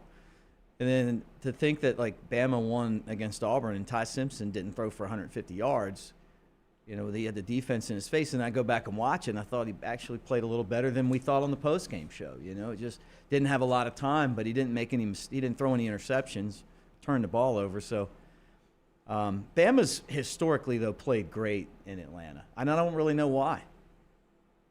Well, normally they're really good, right? Yeah. You know, that's what's been interesting about Bama for the last 3 years, even going back to Saban's final year with Jalen Milroe, the 2 years with Milroe and now the year with Simpson. They're good, and at times you're like, damn, this could be the best team in college football. Yeah. But there's times it's just not like that consistent, you know, for 3-4 straight months. I mean, where are you right now on this Alabama team heading into this game? I'm confident. I mean, I really am. Like, I thought they'd blow Auburn out, and it looked like they were going to. And then they took their foot off the gas. You know, they get up 17-0. The flea flicker doesn't work. If they score another touchdown there, if they get any more points, I think it's the game that I figured it would be. I just think they're going to play well. I don't know if they're going to beat Georgia because Georgia's a good team, but I think they're going to go into this game, and I'm pretty confident about it, honestly. What'd you think of Connor Talty's kicks? 2 for 2, Yes. 46-yarder. You've been pretty hard on him all year. Very hard on him. And he nailed that first one, set the tone for the game. I loved it, man. I loved it. And then the second one he kicked, and I say this, when we went The second one was 29 yards. You get a full moon gift card if you make a 29-yarder. Look, I said I'd buy him around that Innisfree for that. But when we got down to the end of the game, the reason I think that they went for it is because you don't look a gift horse in the mouth. I mean, you got 2 kicks. I don't think that was it. Yeah. No. I mean, he would have made that kick. He would have made it. I'm glad. Honestly, I'm glad, man.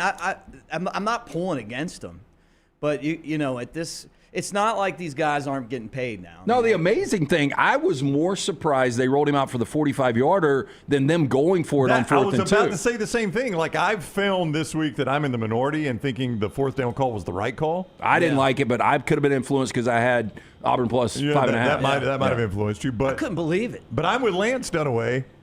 I was more surprised in the first possession that he rolled Talty out for that 42-yarder. Because it was a 4th and 5 at what, the 28? Yeah, I mean, I thought it was the scenario we talked about forever. Like, if they're in that scenario, they're going for it. 45.5 into it was a hurting wind. It was right to left. across his face. Yeah, I mean, DeBoer brought it up, and he was like, this is a difficult kick. Well, you're rolling his ass out there. No. And think about all the guys that have missed that kick from Alabama. And he nailed it, and it set the tone there. But the one at the end, the more you go back and look at it, Brown, you're exactly right, because it's 2020. You kick a field goal, and you just see it in your head that you kick it or miss the field goal, whatever would have happened. It's not like they haven't missed short ones at that end of the field before.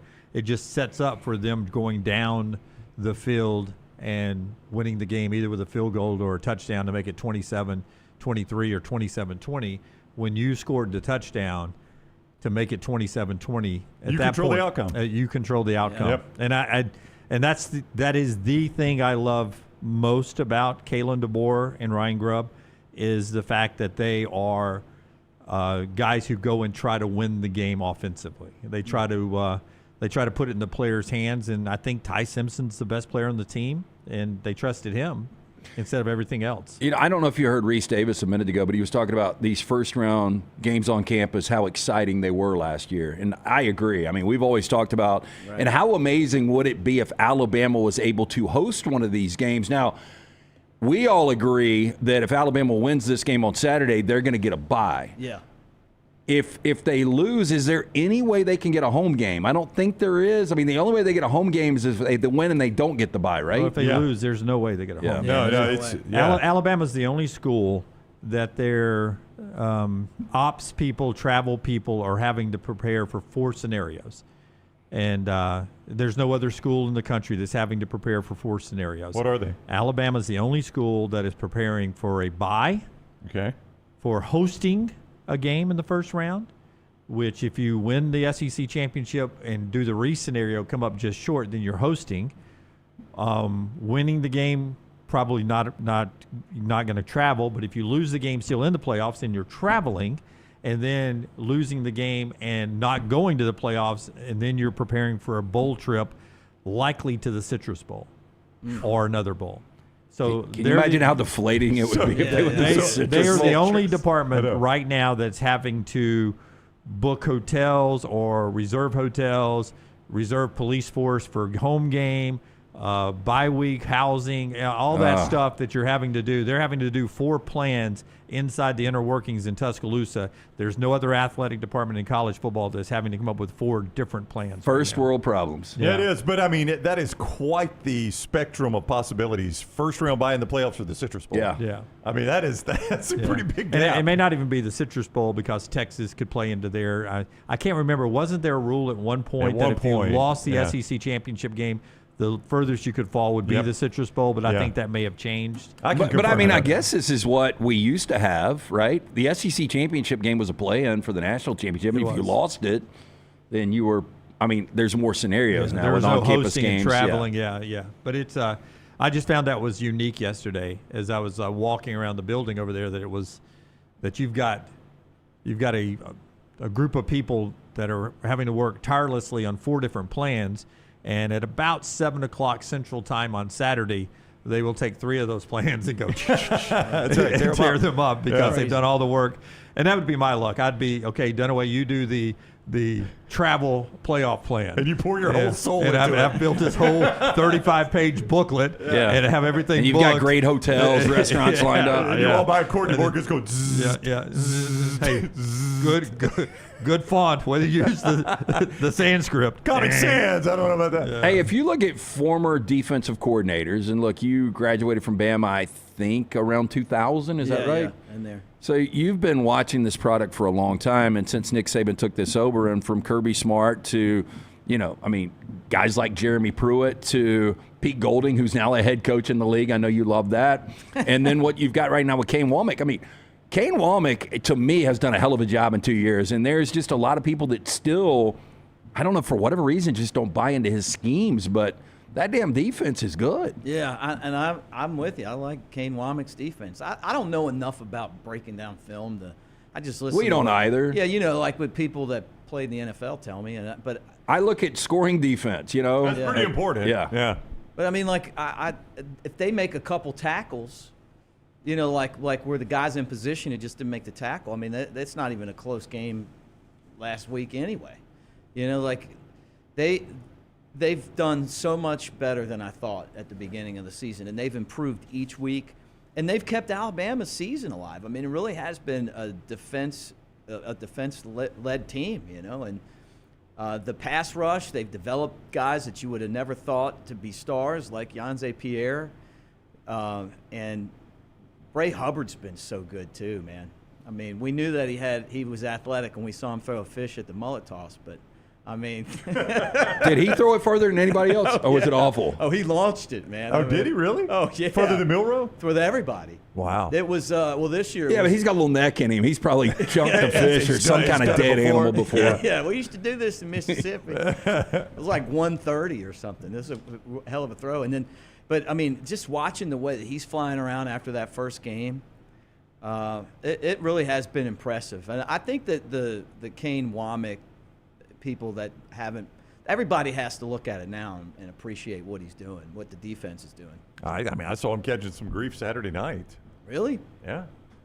I mean, I did. What was it, 4-11? Is that what Auburn picked up? I think people were concerned about that. I'm like, well, dude, they scored 20 points. Yeah, right. That's what matters. Yeah. Dan Orlovsky coming up in the final hour of the show to talk about the NFL, which starts Cowboys and Lions tonight, 7:15. Ross St. Brown questionable in that game for the Lions. Must win, or near must win for both teams in playoff hopes. Show being brought to you today by our friends at Company Distilling. Tell us about Company Distilling. If you have been looking to try a whiskey as good as the company you keep, this is your moment. Now available at Alabama, other states around. Ask for it by name if they don't have it. Tell them to get it. Jeff Arnett, the master distiller behind the product, the man behind the bottle, also the former master distiller for Jack Daniels. You can also go online, scan that QR code. We've got a big tasting coming up in the next couple of weeks. Go to companydistilling.com. And our Bojangles tender moment of the day, Brownie. Yeah, it can always be bow time for you. Certainly those holiday parties. You want a unique way to cater that holiday party? Let our friends from Bojangles do it. That great fried chicken, those hand-breaded chicken tenders, and don't forget the Bow Bites, all the great sides, the biscuits, the sweet tea, those Bow Bites, those hand-breaded chicken tender bites. You dip them in that peach honey pepper sauce. It's fantastic. It is a great idea for lunch today or dinner tonight. And the overall menu right there at Bojangles, great idea for your holiday parties or your college football watch parties or your tailgates right there with our friends at Bojangles. So whether it is breakfast, lunch, dinner, holiday party, tailgate party, football watch party, always make it bow time. One current college football coach bobblehead outsold the Pope, the new Pope's bobblehead. Which college football coach bobblehead outsold the Pope's? I would guess. I mean, I don't know the hype around him. I don't understand it. But Lane Kiffin. It was not Lane Kiffin. It was this guy, Kirk Cignetti's talking bobblehead outsold the Pope's bobblehead this year. He had two of them.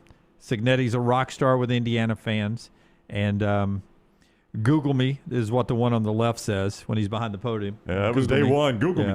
And I don't know what the one says there, but that bobblehead is outselling the Popes. That's one of our tender moments. The other one is the saga of Juice Kiffin. You love dogs. I love dogs. The storyline has been... We get a longevity pill coming out, by the way, where dogs' life expectancy is supposed to go up, which is awesome. Wow. By 3 years. I think that was a trash story a few weeks ago, right? I don't know if it was. We discussed it on here. the air. It's a... Juice Kiffin is Lane Kiffin's dog. Supposedly... when he left to go to LSU, the conversation came about that it ended up being not really Lane's dog, that he got it from Wild Rose Kennel there in Oxford, and that it never really stayed at Lane's house. Oh, this is not true. That it was only a PR thing that was brought out for social media, and that it would then go back to the kennel, and that the handler would always take care of it. Basically, it was like UGA. It would just show up when it needed to show up. So is this a theory or is this true? I've seen reporting on it. When Lane left to go to Baton Rouge, Juice Kiffin wasn't on the plane like Charlie Weiss Jr. What a dildo. Now with all Charlie Weiss Jr. Now with all this out, now with all of the backlash that has come from this, and a number of people in Oxford are telling the story that it was never Lane's dog. It was always Wild Rose Kennel, and basically it was just the handler that would bring it around for photo ops to change his PR, his image, to help him get another job. So, I mean, politicians do the same thing. Well, I mean, all I'm the not White surprised House with a dogs politician. aren't really there. Yeah. Yep. And now Lane is saying that Juice Kiffin is on his way to Baton Rouge, that all this is not true. And now people are debating 3 scenarios. That one, that the Oxford people were making it up to make Lane look bad, and it was always going to make the trip down to Baton Rouge anyway. But most people believe that the backlash has been so bad on Lane that he's actually getting the dog now and taking it. He had no plan on taking it. But down is to it Baton even the Rouge. real dog, or is this like Meet the Parents where he spray painted the tail of Jinxie Cat? So do you think he saw there's no doubt this is the way this played out, right? He saw how much love Herb Street got for his dog. He's like, I got to get one of those. Yeah. He's a no doubt guy that is a FOMO wannabe. I mean, he had to have done Such that, right? a weird that dude. had to be the way that From played out. Barstool, some of the response to Lane Kiffin, how could you abandon your dog? Another one wrote, you're a horrible person for leaving your dog. One wrote, I always say this, we never should bring up the H word on the show. Oh, no. You can't make this comparison. Well, I mean, I'm not saying you're doing it. You can read it if you want. I'm just saying. No, read it. One person said he was the Hitler of dog owners. And this is all on his social media, the Juice Kiffin account, that he'd left this dog behind. And the folks at SEC Shorts did an unbelievable quick turnaround play yesterday on PR pause. When you need a PR boost, call PR pause, and they bring the dog, and it would show the guy pretending to be Lane Kiffin. They'd bring the dog in. He'd hate it. They'd turn the camera on. He'd smile and pet it. They'd turn the camera off. He'd hand the leash back and sanitize his hands really quick. Funny bit from SEC Shorts. People are believing that Lane's actually going to get this dog now to keep this PR backlash from being bad. This is mind blowing to me. And this is your coach now, LSU, and this is the guy that you want your coach. We talked about robotic coaches. That's right. You don't want them loving on their family. You don't want them going to church. You want them just 100% all in on this. This guy created an account for this dog. Oh, I know. And was trolling his own fan base with that account. Well, I say his own fan base. Temporarily, it was his fan base when he was at Ole Miss, was trolling them. Yep. Off the Juice Kiffin, they the were Juice like Kiffin. the screenshot of what the SEC Mercedes-Benz field would look like with Ole Miss in one end zone, Georgia in the other, and room for another dog. Are dogs SEC, allowed on this field? Yeah, or the something? SEC championship. Yeah, that's just ridiculous.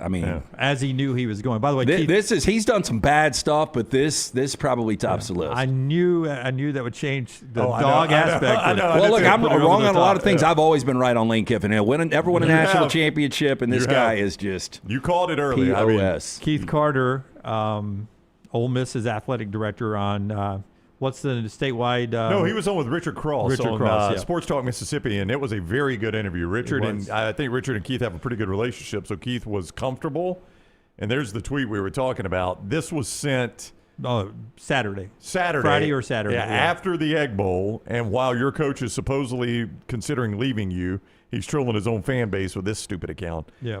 But Keith was at ease with Richard and answered a lot of questions and countered a lot of what Lane has said. The biggest thing that was taken, Keith said, the players are speaking on how the meeting went. So I'll let the players continue to speak on their feelings for Lane Kiffin and wanting to stay. They're doing a good job of that. He says the one thing I want to clear up is they knew for weeks, Lane Kiffin himself, I told Lane himself and Lane's representation for weeks that if he took the LSU job, he was not coaching the postseason. Him saying that they were discussing scenarios all the way up to the 11th hour is not true. The only possible scenario was him coaching the SEC championship game or not. Never was he going to coach the playoffs for us if he was not the coach at Ole Miss long term. If he took another job, they knew for weeks that he was not going to coach the playoffs. I just don't know how this goes as bad as it does. Like, if Lane Kiffin wants to go to LSU, that's his prerogative. If he really believes that's the only way he's going to win a national championship, if he really believes that's best for him and his family, you can't really beat him up for that. But the way that he has handled this entire situation is what's amazing. I don't know if we'll ever see. I mean, you guys remind me, who was the head coach that won a national championship at A&M in baseball 2 years ago? Slots? Whatever his name is. Was it Schlossnagle? Yeah. Schlossnagle. And then he goes to Texas. Yeah. And said all along was getting mad at reporters asking about the Texas job. I don't remember this being as bad. Now, maybe because baseball's not nearly as big, But this just seems like one of the worst transitions or the worst transition we've seen for a coach ever. Yeah. I think it was pretty bad in baseball circles. Probably. You know, people that cover that. But you're right, because he was, you know, these are my guys. I'm not leaving. Well, that's weird because you won a national championship. Like, well, why would you leave? But again, Lane Kiffin has an opportunity or had an opportunity at Ole Miss. Yeah. So it's that's a crazy scenario, PR blunder by Lane Kiffin. And we've talked about the Penn State blunder. One other thing on Kiffin. It came out that Florida State, our buddy Michael Alford, actually made a push for a stealth move, it's being called, to try to get Lane Kiffin's interest. And when it was obvious he was not going to be interested in Florida State, that's when they announced Mike Norvell would come back another year. If I'm a Florida State fan, I'm like, okay, so we have the money somehow to get Lane Kiffin and get rid of Norvell, but we're going to keep Norvell? Of course, I'm not sure this is the cycle you wanted to be in either. Penn State's still empty. Yeah. I don't know who Florida State would hire. But would you rather have Brian Hartline coming to – I guess. I mean, I'd rather try something new. I think you've seen enough. With Jeff Brom last night confirming he is not going to take Penn State, staying at Louisville with an extension coming. Did he ever even get that offer? He was being approached, according to reports. The Athletic reports that the Penn State opening has created $370 million worth of raises and extensions in college football this year. Signetti, Rule, Sataki, Elko, Drinkwitz, Lee, Brom now. Throw Chesney getting the job at UCLA, probably getting more money from UCLA than he was going to get because Penn State was interested in him. And they think that number, with all the years stacked on, is a $370 million boost to the coaching economy, thanks to Penn State firing James Franklin. Either Penn State is going to pull this miraculous where everybody's like, oh, my God, they've been sitting on this and look what they've done, or you've lost a coach to UCLA. Well, you can go see Bama and Bourbon, where I think Aaron Suttles with LT yesterday echoes what Brown and I were talking about. That what's DeBoer's wife, Nicole? Is on with Yay Alabama. Yeah, he did a sit-down interview with Nicole DeBoer, and he said she seems like she loves Tuscaloosa. Actually, Emily Grace does the interview with Aaron on Yay Alabama, and I think that's out today. And it's a as I had said yesterday with Brownie, we were talking, it was the belief is that the DeBoers have no interest in the Penn State job. They're happy in Tuscaloosa, this and that. People keep saying, oh, they must have some big coach waiting at Penn State, like Alabama waited and got Nick Saban. I don't know who it'd be. Everyone keeps saying that they've re-engaged talks with Brian Dable, which is not going to. I mean, that ain't the big coach. Yeah, I mean, you could hire him yesterday. Yeah. Now look, if Urban Meyer decides to say, I know, I told you guys I was never going to coach again, and then we're like, oh yeah, hey, look, this makes sense. There was no reason to wait on that. No, Urban Meyer's just on Fox Big Noon Kickoff. He can do anything he wants. Yeah. And didn't they shut that down early on, that Urban was sort of putting out feelers and Penn State wasn't interested? Maybe. I don't know. Yeah, crazy that job's open. Maybe a tougher job than we think it is.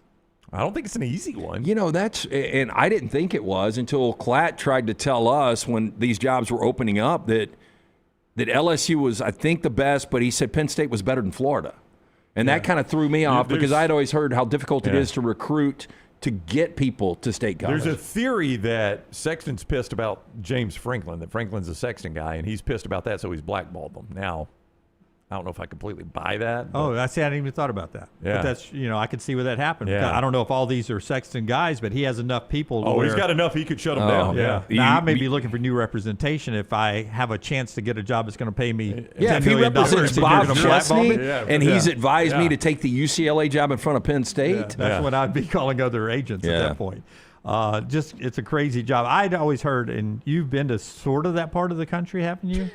Yeah, we went I was in Amish country. How close is Lancaster to State College? You ever been up there, Mick? Yeah. Oh, you been up there No, to I'm State from College? in that area. You're from up there? Well, I'm from Maryland, but not too far from. It's in the middle of nowhere, though, right? Yeah, State College? Yeah, absolutely nothing else. Yeah, I mean, I flew into Philadelphia, and Philadelphia to Lancaster was hour and 20. Yeah. So I don't know. I don't even know where it was. But you if you say, Auburn's grown into a nice little town with a great restaurant scene, but if you go Auburn, you're still you're an hour 45 from Birmingham, you're an hour from Atlanta. Yeah. You're 2 hours from a beach.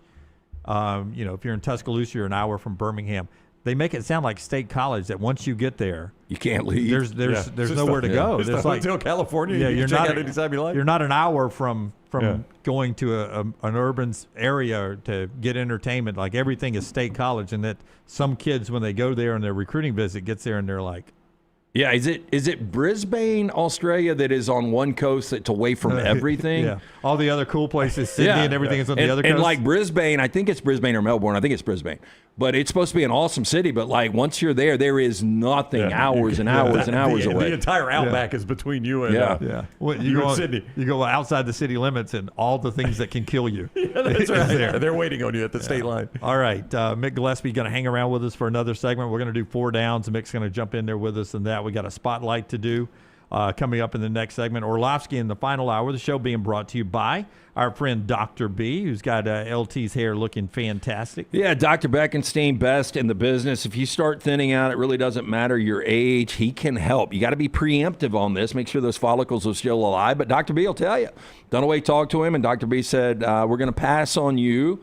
But if Dunaway would have gotten there 15, 20 years ago, Dunaway might have Mick's hair right now. Who knows? T3hair.net for more information. 205-319-0316. Yeah, I mean, Mick's got a head full. 205-319-0316. I do that non-invasive treatment. I did it last night, 30 minutes, 3 times a week on the couch. That is it.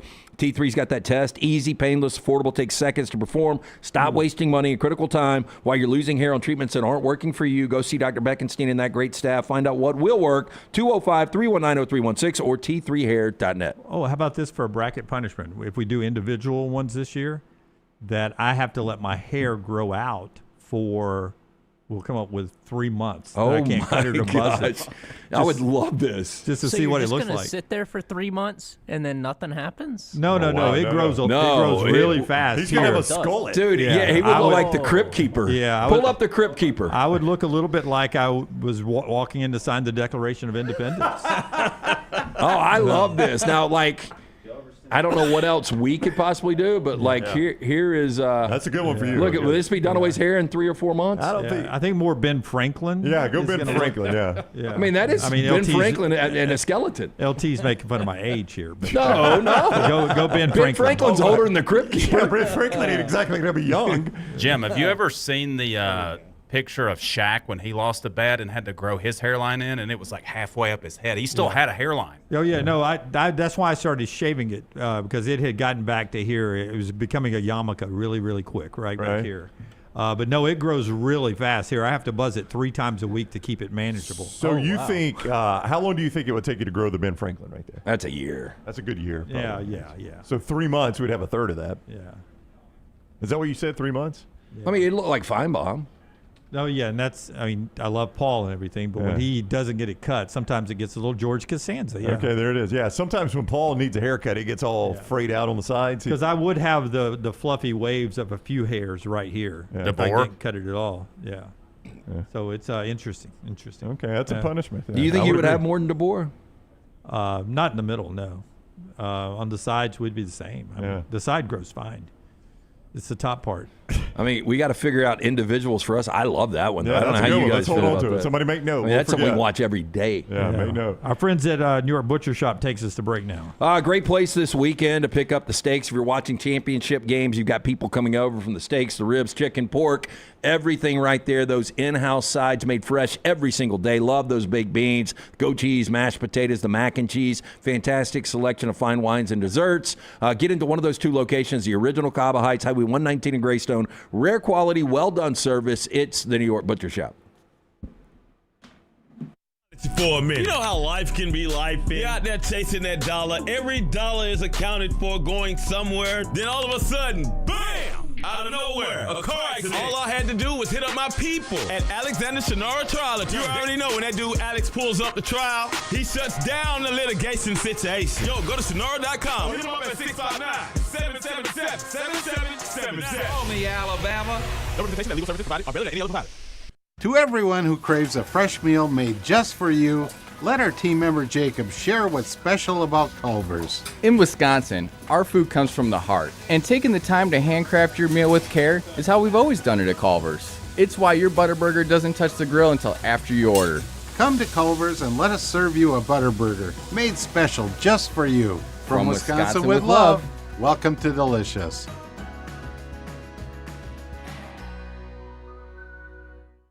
Hey, there's nothing worse than waking up to a plumbing problem. Don't get caught in a flooded house. Call the guys at Hemp Hill Services. Adam, Chad, and the team at Hemp Hill are the only ones I trust to fix it and fix it right the first time. Hemp Hill Services does it right and always at a fair price. For all of your plumbing, cooling, and heating needs, trust the name that Birmingham has trusted since 1954. That is Hemp Hill Services. Call now, 205-229-2090. That's 205-229-2090. Hey, for all of your IT and printing needs, reach out to our friends at Xerox Business Solutions. Look, I'm still one of those old school guys. I print my notes every single day for the show. If you watch the show here on The Next Round, you see all the notes in front of me.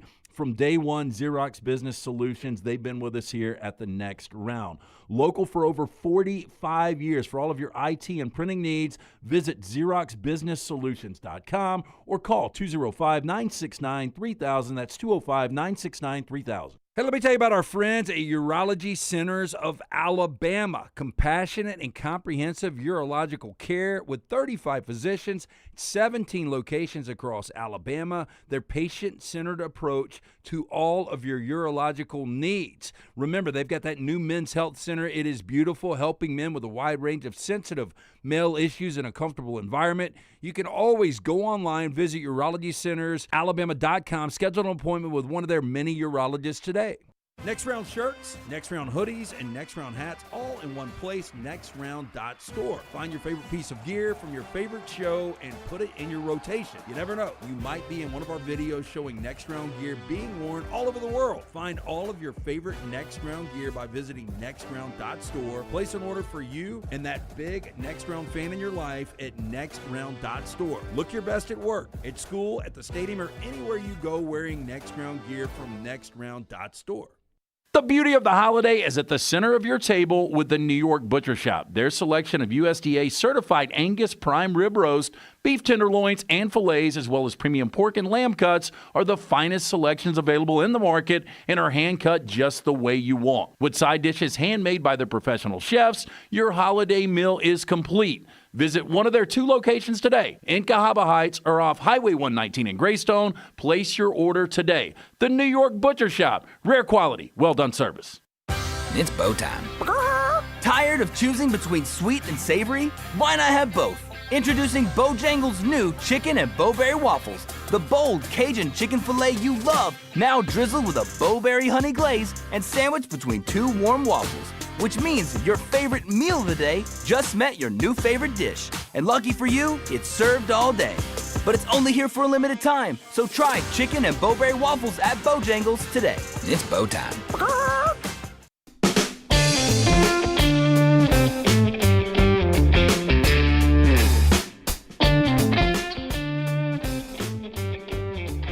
Johnston RV gives us this update on recruiting. Landon Duckworth, big 4, 5-star, depending on where you look, quarterback.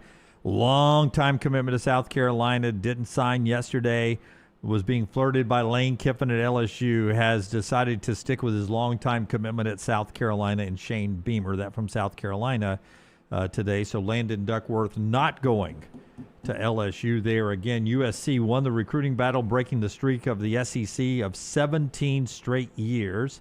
Bama 6th in the recruiting rankings, 14 of their 20 commitments from the Southeast. Alex Golich threw together a first-class brand. Where was that Auburn final ranking? 36, I believe, at On 3 is where I saw him, somewhere in the mid-30s at On 3. Yeah, On 3 and Rivals are the same now, so that's the go-to service there. The show being brought to you by our friends at Johnston RV. I-65, exit 304 in Coleman, 334 in Decatur is where you find Johnston RV Center. Joy to the road if you want to head out right now in that 2025 Forest River Rockwood Signature 826 or 8263 MBR. It's a lot for me to say right there. Sale price right now, $43,800 on that one. How about your monthly payment with approved credit? $399 a month. That's just one example of what you can get at Johnston RV Center. RV warranty forever. Make sure you're covered lifetime on everything that is new or qualifying pre-owned at Johnston RV. They've got a price range for everybody. You can see more by visiting them I-65 exit 304 in Coleman, 334 in Decatur, and always online, johnstonrvcenter.com. The College Football Spotlight. The Shannara Spotlight presented by our guy Alexander Shannara. His mission, create a firm that can handle anything his community faces. He's done that. They now not only handle personal injury claims, but claims for fire and storm damage, bad drug and device claims, disability, workers' compensation, and a host of other claims. They've recovered more than $2 billion for their clients, maintaining core values that Alexander's always had. They'll work for you as well. When you find yourself in need of a lawyer, the Alexander Shannara Trial Attorney is the place to go. Shannara.com. You don't pay a dime unless they win your case at Shannara.com. Get in prices for the championship games this weekend. One conference is up 107% ticket prices year to year. Who do you think it is?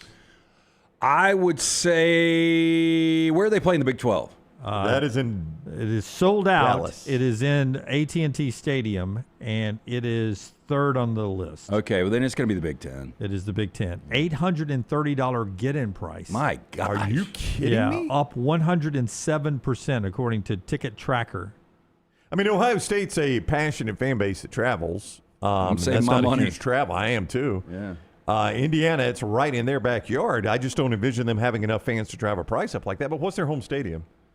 40-something thousand. 40-something thousand. So, I mean, if you go to a home game in Bloomington, why would you not go to this game? But, I mean, you remember back in the day when Indiana was good at basketball, they used to travel heavily. So if you're an Indiana fan, maybe you're like, I might never see us play for a Big Ten championship again. Yeah, I mean, when's your chance to see your Haven't team won one win a since Big Ten? '67. Exactly. And to your point, Brownie, it's virtually like playing the championship game in Birmingham for Alabama fans in Tuscaloosa. How many Indianapolis residents are Indiana fans? They're like, I don't have to drive to Bloomington. The SEC is flat, same get in as last year, $260. That is second. Big 12 is third, huge stadium. Last year, or the record is 84,500 for the Big 12 championship game at AT&T Stadium. It sold out yesterday. It's only a $94 get-in, but that's third on the list.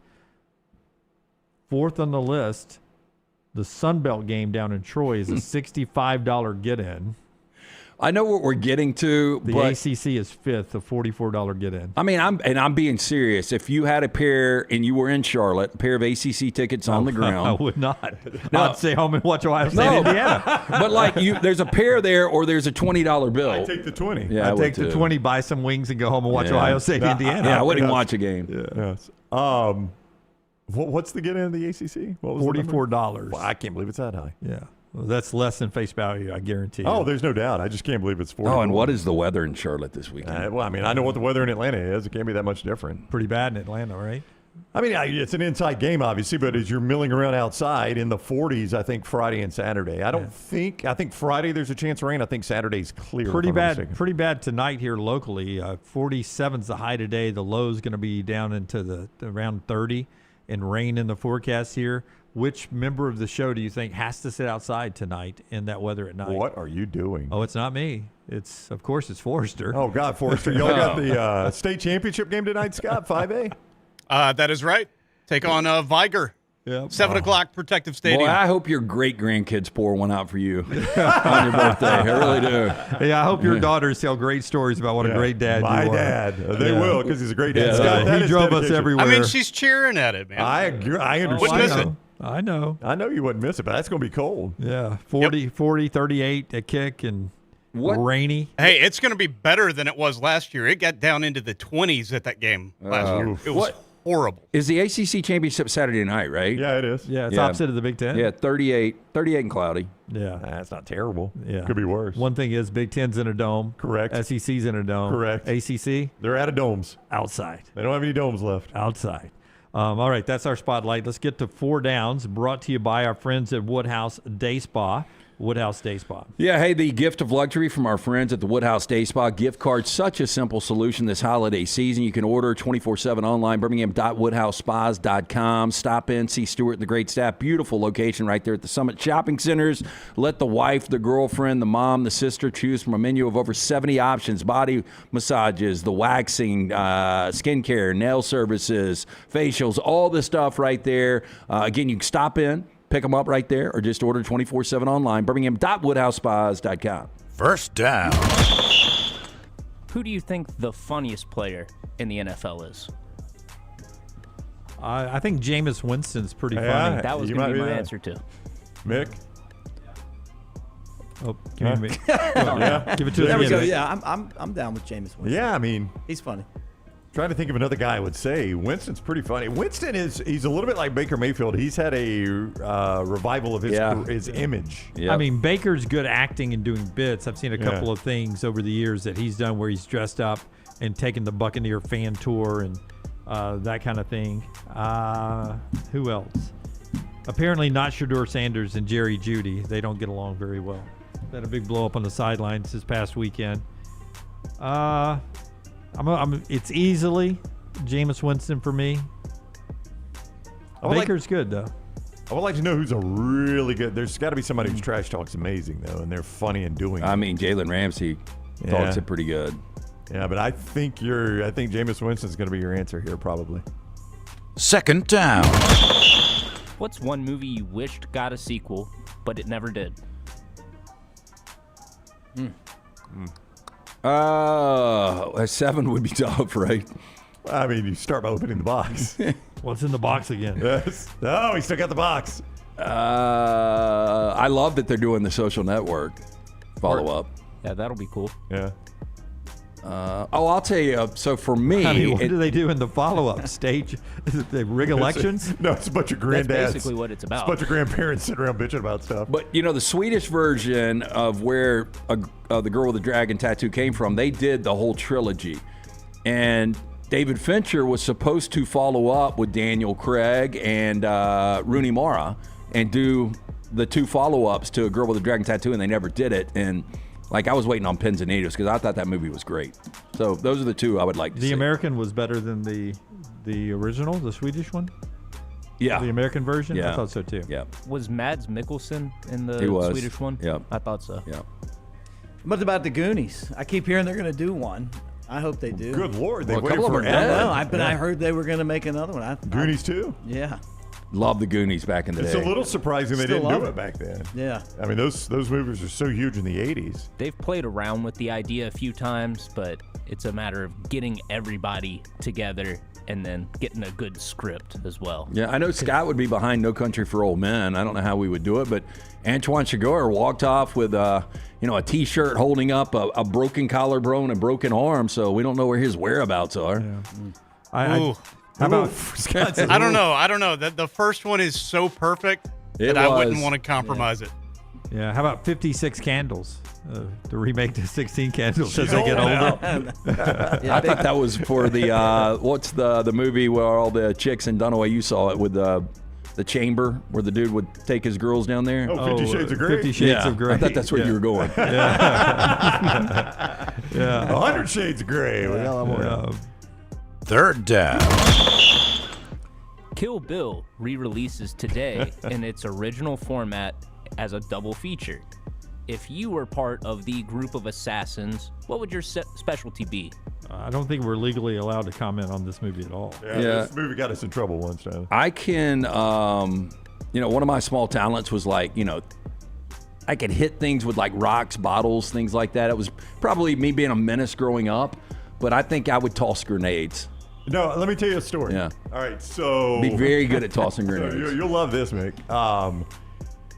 So back when we were on Jocks, the Omp and Huntsville started carrying our show, and they wanted us to come up and do an appearance. So me, Dunaway, Lance, I think Rockstar was with us. Ryan Haney was with us. The suit Ryan Haney, maybe Joe Honk, maybe was our producer then. I can't remember. So whoever, all our crew, Sabear, maybe went with us.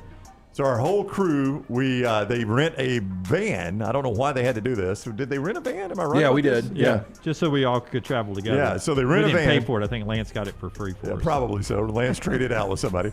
So we rent a van and we drive up to Huntsville. We do this big appearance. Great turnout at the bridge area in Huntsville. We come back, we're late that night, and of course there's a cooler in the van that's got beer in it. So, everybody's having a Diet Coke, beer, whatever. And we get back and there's one beer left, and Lance is like, I will bet y'all anything I can hit that light. It's your standard, right behind the Jocks building up on top of Red Mountain, a standard, light post with a light on it. And I'm like, you can't on one try. And he goes, oh, I guarantee you I can. Lance rears back and throws that beer, and it hits that light, and the light explodes, and the beer explodes at the same time. It looked like the end of The Natural. At the end of The Natural where he hits it, you know it, Mick. I mean, it just was, and all you can see is beer and sparks flying through the night. And we get there the next day, and Frank Giardina, the engineer, he's like standing in the parking lot, and he's looking up at this light, like, what happened to this light? And it was out of course. It used to be a menace, Mick. Yeah. Never got fixed. Never got fixed. So it's dark in the back of the building. You I'm get killed back surprised there. they never fixed it. Oh, that's stunning. Yes. Typical radio. Yeah. 4th down. 14 years ago today, the show Black Mirror premiered. What's one episode of that show that'll always stick with you? I mean, it's the pig episode. Well, that was the first ever. And there's, sadly, a lot of people couldn't get past that. The prime minister, banging a pig. I know it was not a good look. Okay, so that's the pig episode. Yeah. I didn't know what the storyline was. Missed that whole show. Yeah, did you watch it, man? I have no idea. Black Mirror is, Jeeves, how good is Black Mirror? It's a great show. It's fantastic. But you do not need to It start is with Twilight that Zone on first episode. It'll put you steroids. off the whole thing. It's the first episode. I got to start with it, don't I? Or is No, it different every episode? no. Each episode is a So separate story. give me a standalones. synopsis. Somebody give me a synopsis of Black Mirror. Me and Mick. Mick's never seen it. It's basically just an anthology series on how technology can ruin your life in any sort of way, even though at first it looks like it'll help you. The pig episode is the prime minister, his daughter, or his niece, gets kidnapped, and they're negotiating with the terrorist, and the only way that the terrorist will let the girl go is if the prime minister videos himself with a pig on national TV. Okay, so it's realistic. It's kind of like Deliverance. No, I mean, you say it's not realistic, but like dystopian, I don't think that's realistic. dystopian society. I mean, it all makes sense. There is another episode that we talked about. We referenced it on Trash a couple of weeks ago, where guy leaves his girlfriend, ends up dying in a car wreck. She can't get over it. There's technology where she actually buys like a life-size AI of him, and it comes with everything, the physical elements, and they end up rekindling this romance, and then she puts him in an attic and brings him a cupcake every birthday. Once a year he gets to see her. It's really depressing. I mean, it's a depressing show, but it's really good. And then there was the other one where the guy has his dead wife living in his consciousness with her. Did you see that one? Oh yeah. That one was... Oh, and John Hamm plays, there's one called Black Christmas, and John Hamm plays a guy that is doing interrogation of a guy, and the guy thinks they're living in like this cabin together, but he's just in the guy's mind. That's a fantastic one, Black Christmas. There's a lot of great ones. And I can't explain them that well. One. The USS McAllister, whatever, is great. That was 4th down. All right, that's the only one I saw was the first one.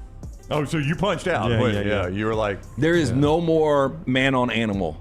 Okay. Yeah. All right, so we get away from that storyline. That is the 4 downs today. Time now for the viewing menu, brought to you by our friends at Michelson. Dan Orlovsky gets us back to sports coming up at 11:15 today. Maybe know him. No. I think he's going to be with us. He just had an ESPN issue come up. He's texting me about, so I'm trying to get an alter time for Dan. All right. 205-969-8100. That is the number I called way back in 2003. Dr. Mort Michelson, the first to perform the LASIK procedure in the state of Alabama in 1995. I've got 20/15 vision, better than 20/20. Dr. Mort Michelson, Dr. Jen Michelson, best in the business. Make the phone call that I made, 205-969-8100. Very important. Ask for Amy. Tell her the next round sent you. She is going to hook you up with a hassle-free consultation. For more information, michelsonlaservision.com.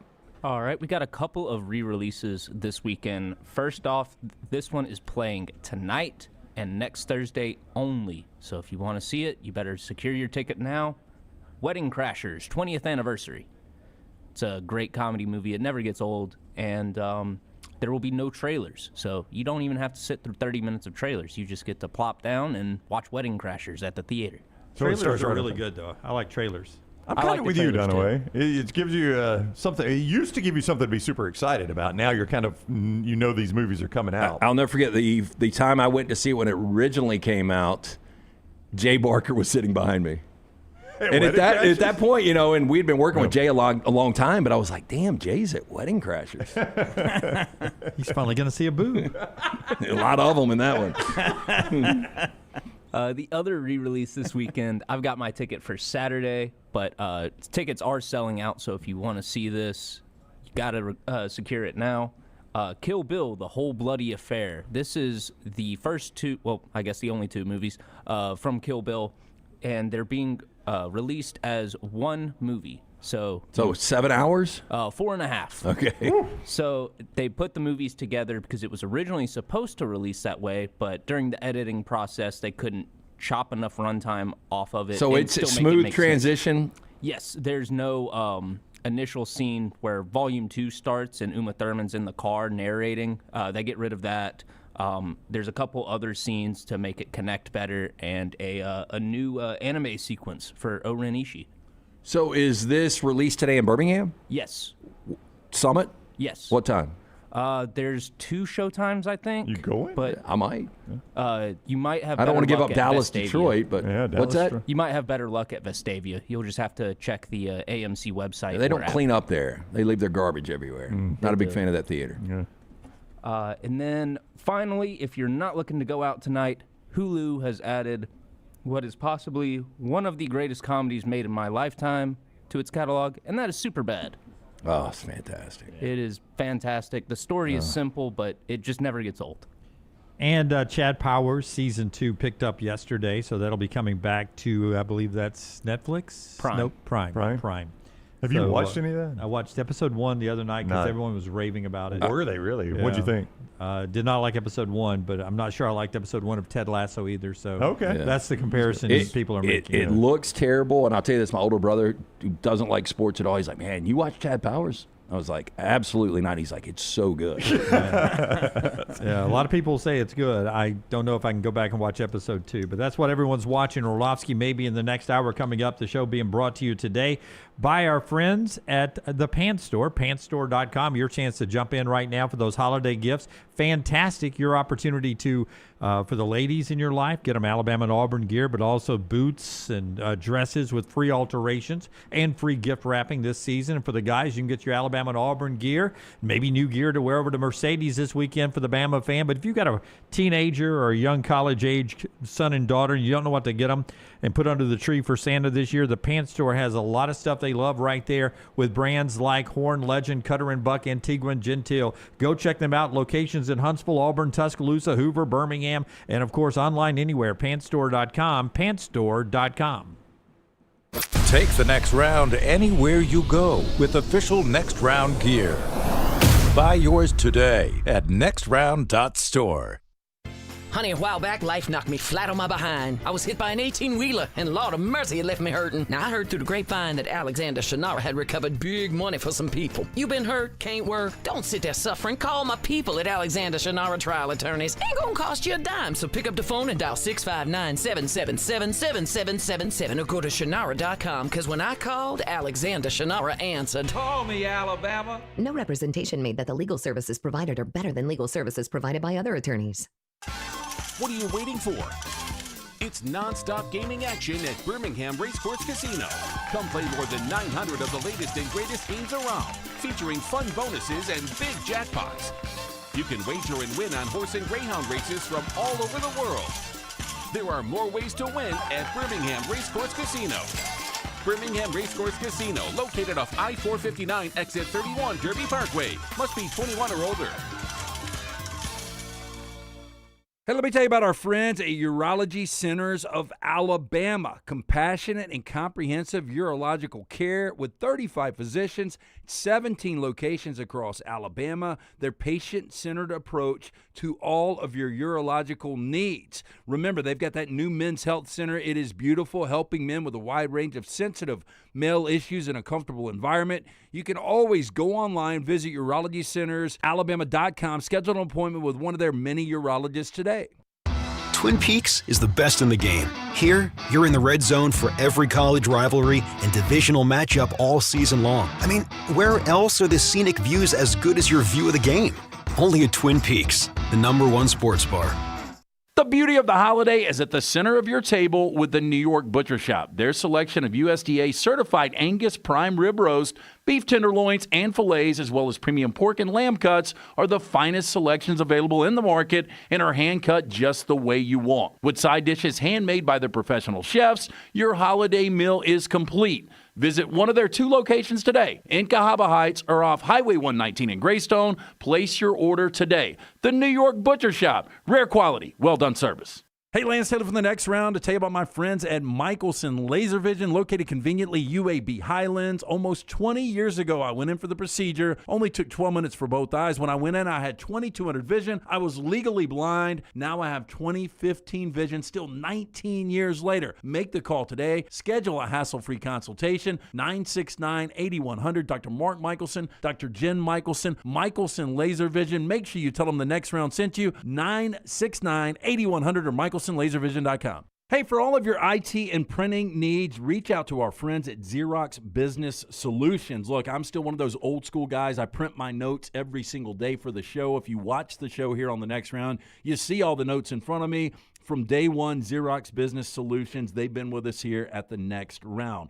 Local for over 45 years. For all of your IT and printing needs, visit XeroxBusinessSolutions.com or call 205-969-3000. That's 205-969-3000. Catch up on all of today's Next Round on demand through the podcast platform of your choice. Apple, Spotify, iHeart, or Google Podcasts. Wherever you listen, always like, follow, subscribe, and turn on automatic downloads so you never miss any part of the Next Round. It's bow time. Tired of choosing between sweet and savory?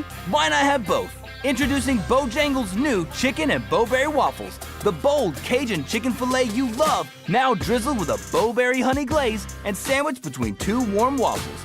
Which means that your favorite meal of the day just met your new favorite dish. And lucky for you, it's served all day. But it's only here for a limited time, so try chicken and bowberry waffles at Bojangles today. It's bow time. Jim Dunaway, Lance Taylor, Ryan Brown. Live from the Birmingham Racecourse Casino Studios, the Next Round, presented by Bud Light, is on now. Champy's world famous fried chicken bringing you this hour of the show. Sterling bringing you great lunches and dinners for over a decade in the same location on Highway 119. Maybe you want to get by there for lunch or dinner tonight to celebrate Thompson's state championship again last night. They won another one right a few blocks away from where that Highway 119 location is. Down in Alabaster, you can find the campus of Thompson High School nestled between the hills of Old Salura. That's where Sterling is. That chicken's brined overnight. It's cooked to order. It is juicy down to the bone. The Mississippi Delta recipe, tamales, and so much more. ChampysChicken.com. ChampysChicken.com. As we get ready for another hour of college football talk here, I did want to go back. Forrester's watching Moody tonight play for a high school championship. Thompson won another one last night, but nothing like girls flag football is a high school state championship. Central Phoenix City beat Vestavia yesterday for the championship. Central Phoenix City has the longest win streak in the country. 57 straight games they've won. Well, just looking at that score, I haven't heard this, but they must be really good. That was the score? Championship game, 46-7. They beat Vestavia 46-7. They've won 57 straight games in 3 straight state championships, and according to Max Preps, that is the longest football win streak in the country. That's an impressive 57 run. in a row is a lot. I mean, Yeah. what kind of regular? Do they play a 10-game regular season? Do you know? I think you can play sometimes up to 20 games, right? Oh, my Forrester? gosh. So Wow. The one day I went to women's flag football was Vestavia this year, and it was like a volleyball match. There was 3 teams, and you played a game against one team, Like a jamboree type then deal? Two teams Yeah, played, yeah. and then the home team played the other team. Okay. So you played 2 games in one day, but. That's an impressive streak. I don't care. That takes you back to Oklahoma. That's a right. college football team had a win streak like that back in the 50s. Imagine that. Yeah, well, Bud Wilkinson's Oklahoma team. Was it Notre Dame that ended that? I think it was Bear Bryant's Kentucky team for some reason. Really? You know, Maybe I'm Miami wrong. had that run for a minute that Washington ended. You remember? I do remember yeah, that. it was like 99 to 2001. You know what I remember most about that is that was back on regionalized college football telecast, and that game was not on locally.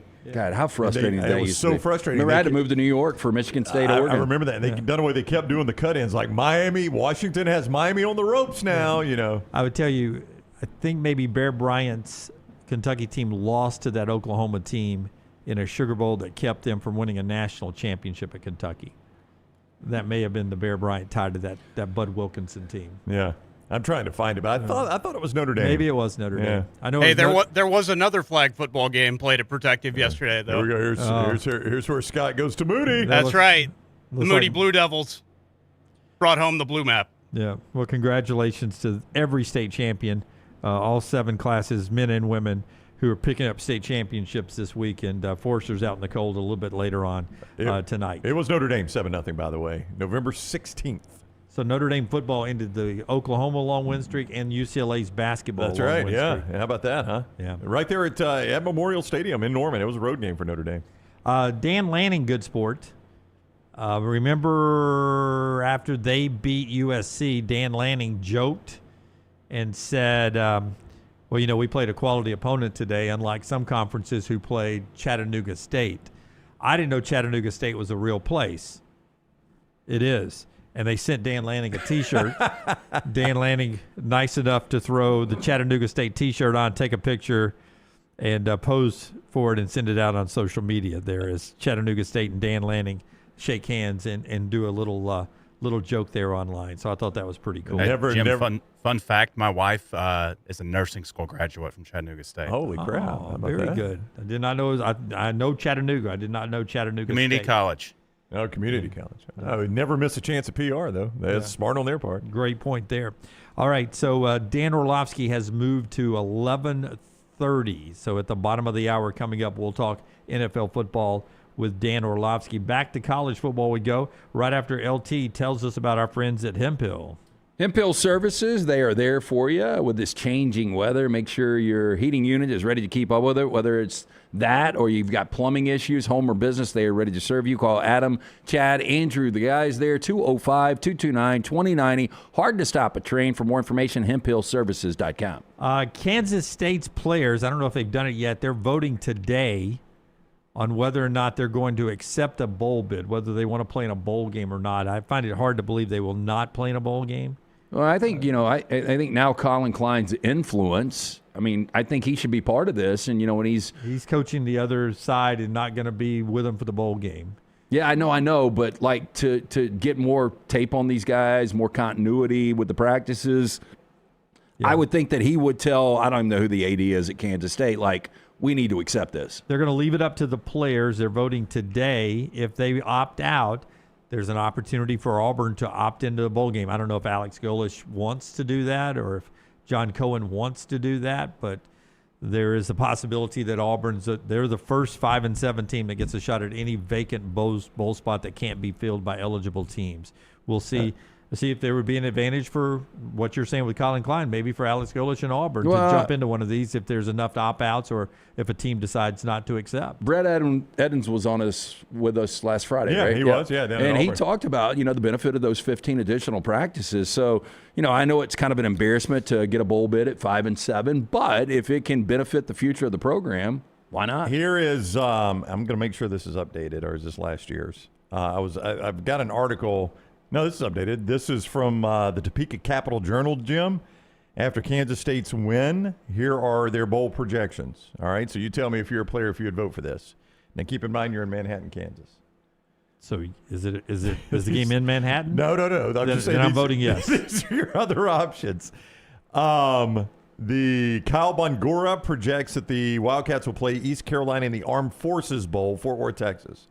Well, I tell you what, that one seems to always have crappy weather. That's played at TCU Stadium.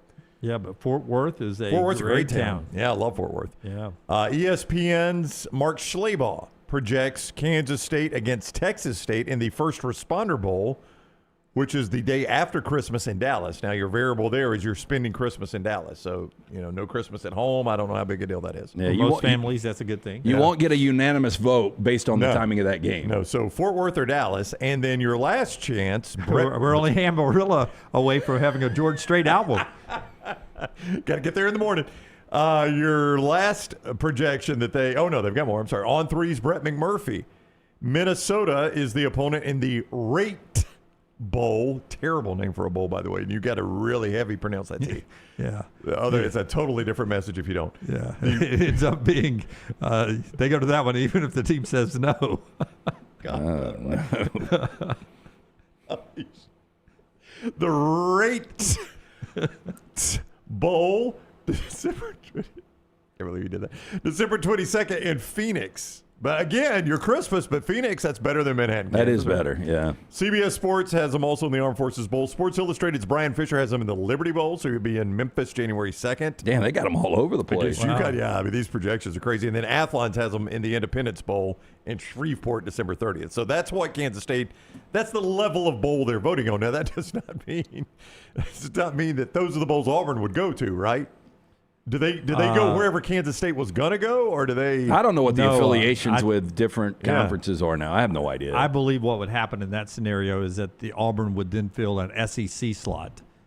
I don't know this to be true, but it would make sense to me. It would fill an SEC slot. I think there are two that may not be filled by SEC. Birmingham and Texas, is that right? Yeah, so Auburn could go to an SEC bowl, and that would free up one of these other G5s that are filling in the bowl slots to maybe take the trip to the Rate Bowl. Yes. In Phoenix, that's not a bad place to be. Now, the problem is some of those are December 26 games.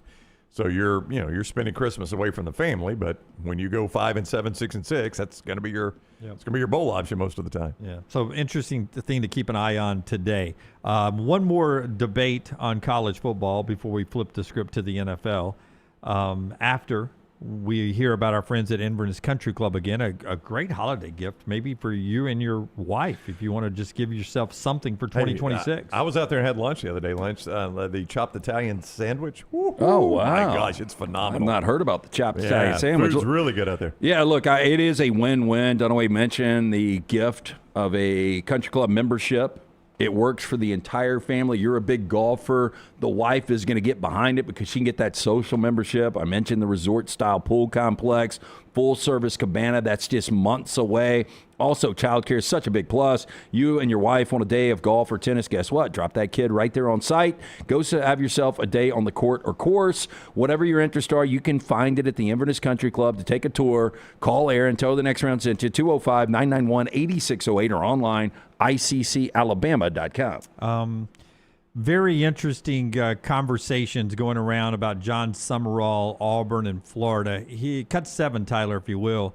Here's Jon Sumrall at his introduction to the Florida fan base, and he gets asked about, G5 coaches. Obviously, he's following up Billy Napier, who is hired from a group of 5, and he is now taking over Florida just like Billy Napier. And he gets asked about fans' concerns about another G5 coach. A lot was made about the coaching search in general here. I think some fans were maybe even concerned about a group of 5 head coach coming in. Yeah. What gives you maybe the conviction that you're the right guy for the job and your message for the fan base that you can win a championship here? Yeah, no two people are the same, okay? And Coach Meyer, you coached G5 football, I think, right? Yeah, Kurt Signetti coached G5, I think. I actually coached against Kurt some. No two people are the same. Just because you're a reporter, I may have had an interaction with another reporter and not liked it, doesn't mean I'm going to judge you that way.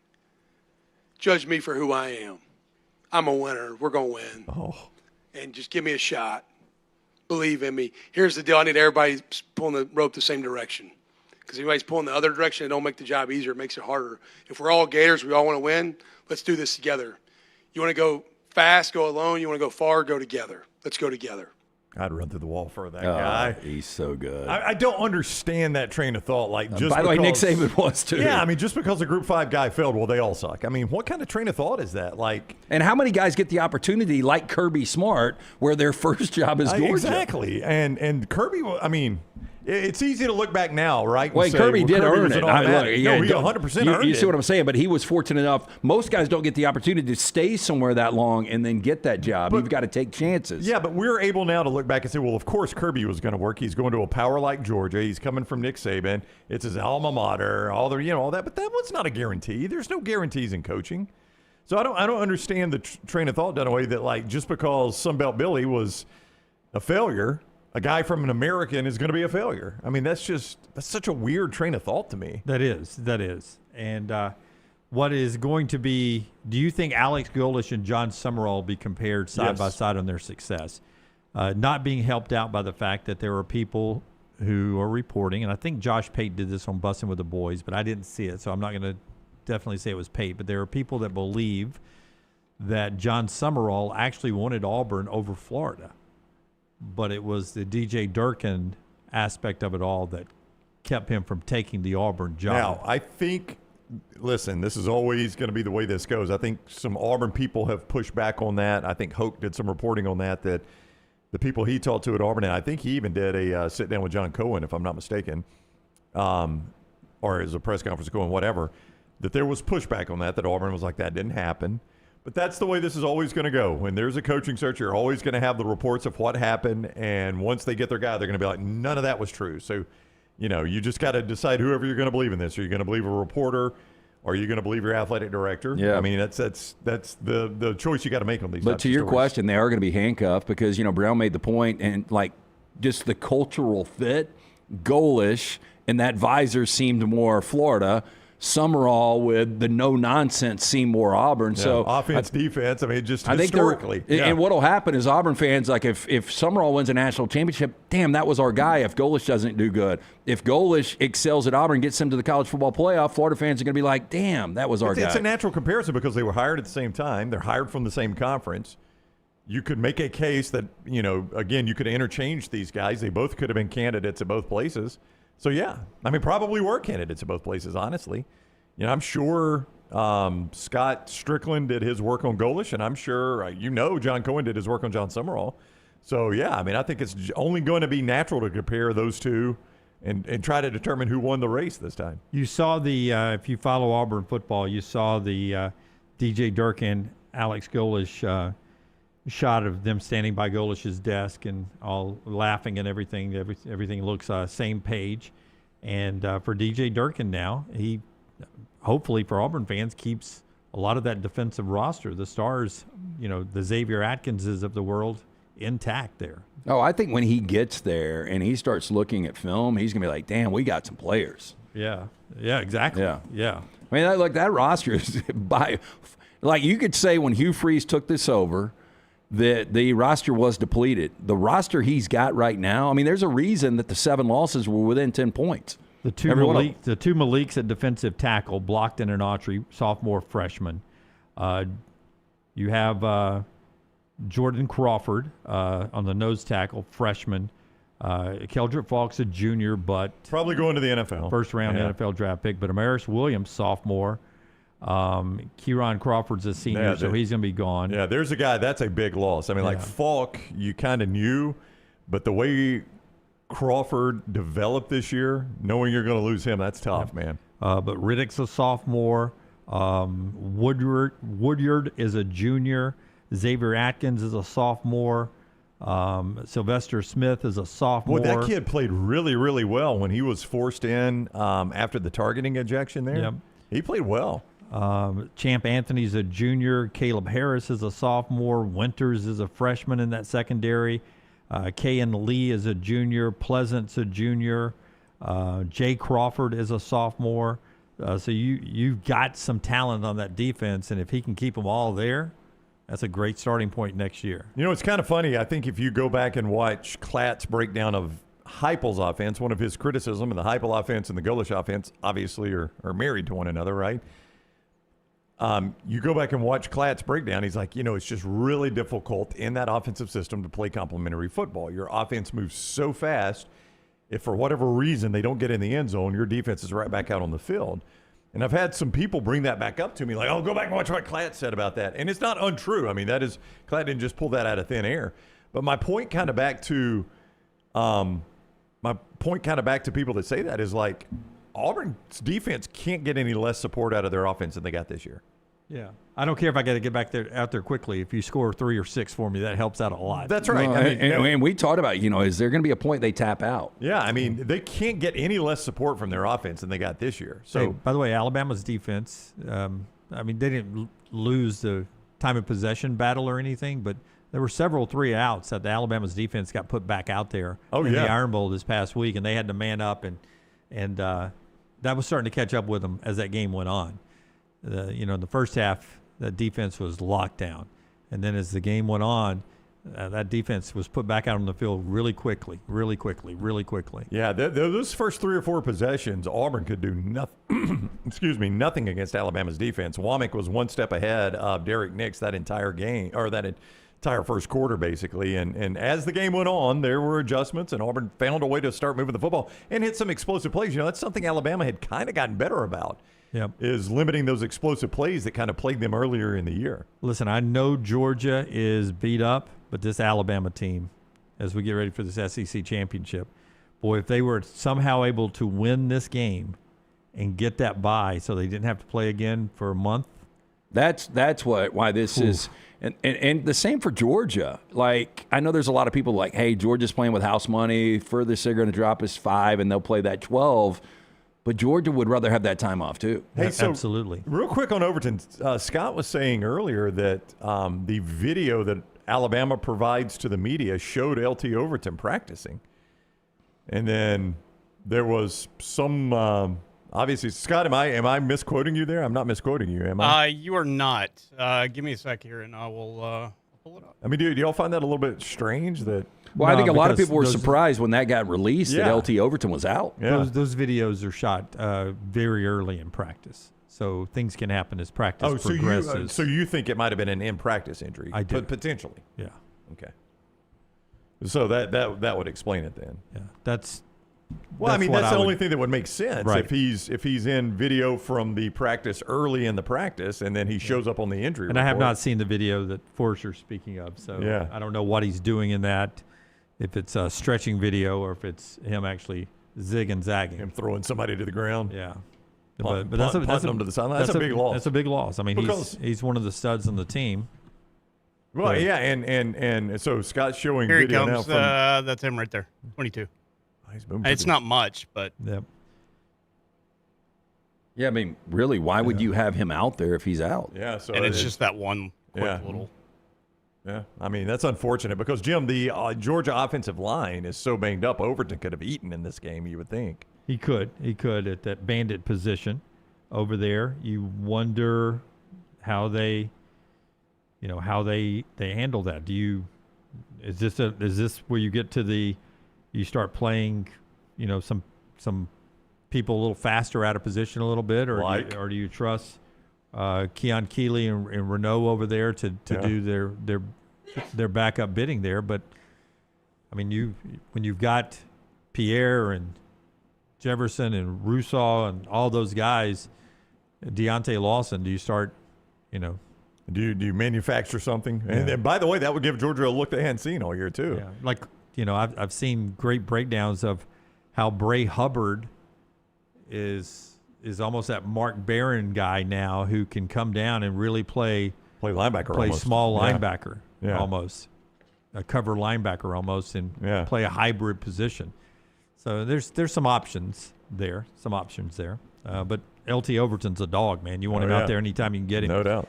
All right, that's a little college football for you. When we come back, Dan Orlovsky talks NFL football with us. The show being brought to you today by a couple of our great sponsors. One of them is our wonderful friends at Shannara, Alexander Shannara Trial Attorney. And then when you find yourself in need of an attorney, Shannara is the place to start. Shannara.com. Shannara.com. You don't pay a dime unless they win your case with the Alexander Shannara Trial Attorneys. You know by now that Alexander Shannara handles personal injury claims. What you might not know is the firm handles much more than that. They also handle fire and storm damage claims, bad drug and workers' compensation claims, and a host of other claims. That's just a small list. So when you find yourself in need of an attorney, start with an attorney that has recovered more than $2 billion for their clients. Shannara.com, Shannara.com. And our friends at Way to Wellness, your journey to healthy living. Planforme.com is the website. Injection therapy, meal replacement, protein bars to keep you from bad snacking, all that is part of the menu you get at Way to Wellness, but there's a variety of different ways and combinations you can jumpstart weight loss or just be healthier. Maybe you've got sleep apnea. They've got a eating plan that may help with your sleep apnea. Go see Leslie and her board-certified team with a free consultation, no contracts, and no sign-up fees. It's all at Way to Wellness. Planforme.com is the website. Planforme.com. Way to Wellness, your journey to healthy living. Follow Brownie on Twitter and Instagram at Ryan Brown Live.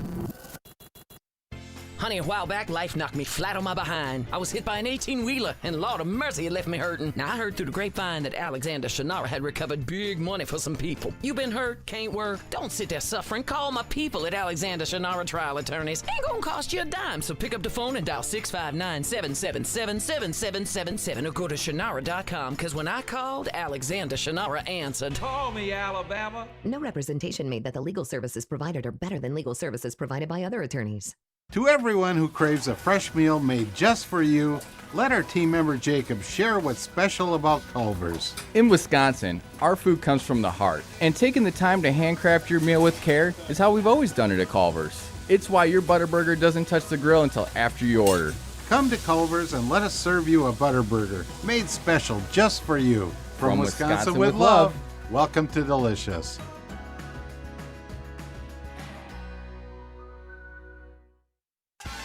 What are you waiting for?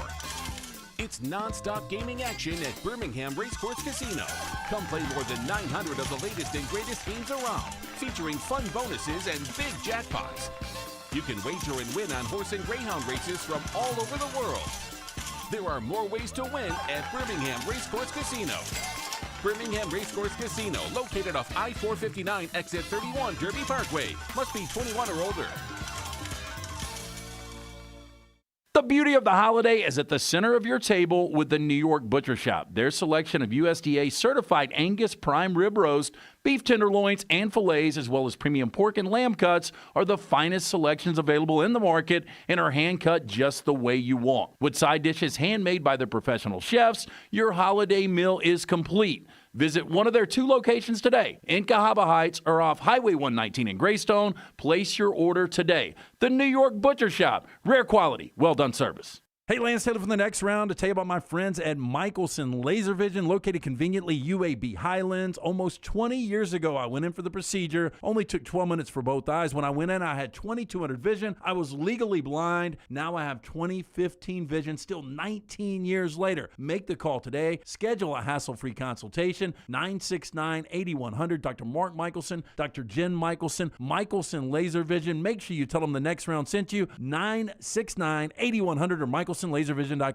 Never miss anything from the next round when you listen on demand through the podcast platform of your choice, Apple, Spotify, iHeart, or Google Podcast, wherever you listen. Always like, follow, subscribe, turn on automatic download so you can catch every part of the next round. Listen anywhere in the world, anytime on the Next Round podcast feed, and support the show by following, subscribing, and turning on automatic downloads on any podcast platform. Listen anywhere in the world, anytime on the Next Round podcast feed. Thanks for always making the next round a big part of your day.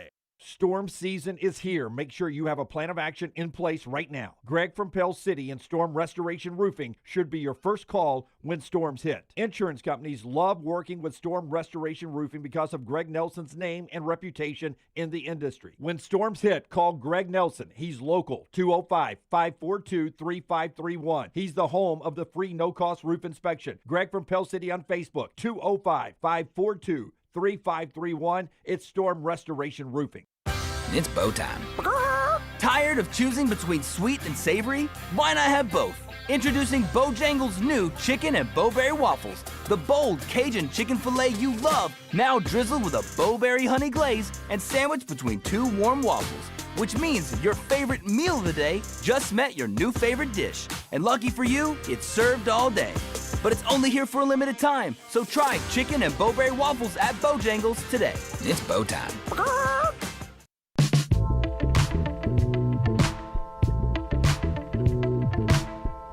Back with you on the next round. The show today being brought to you by the wonderful Greg from Pell City and Storm Restoration Roofing.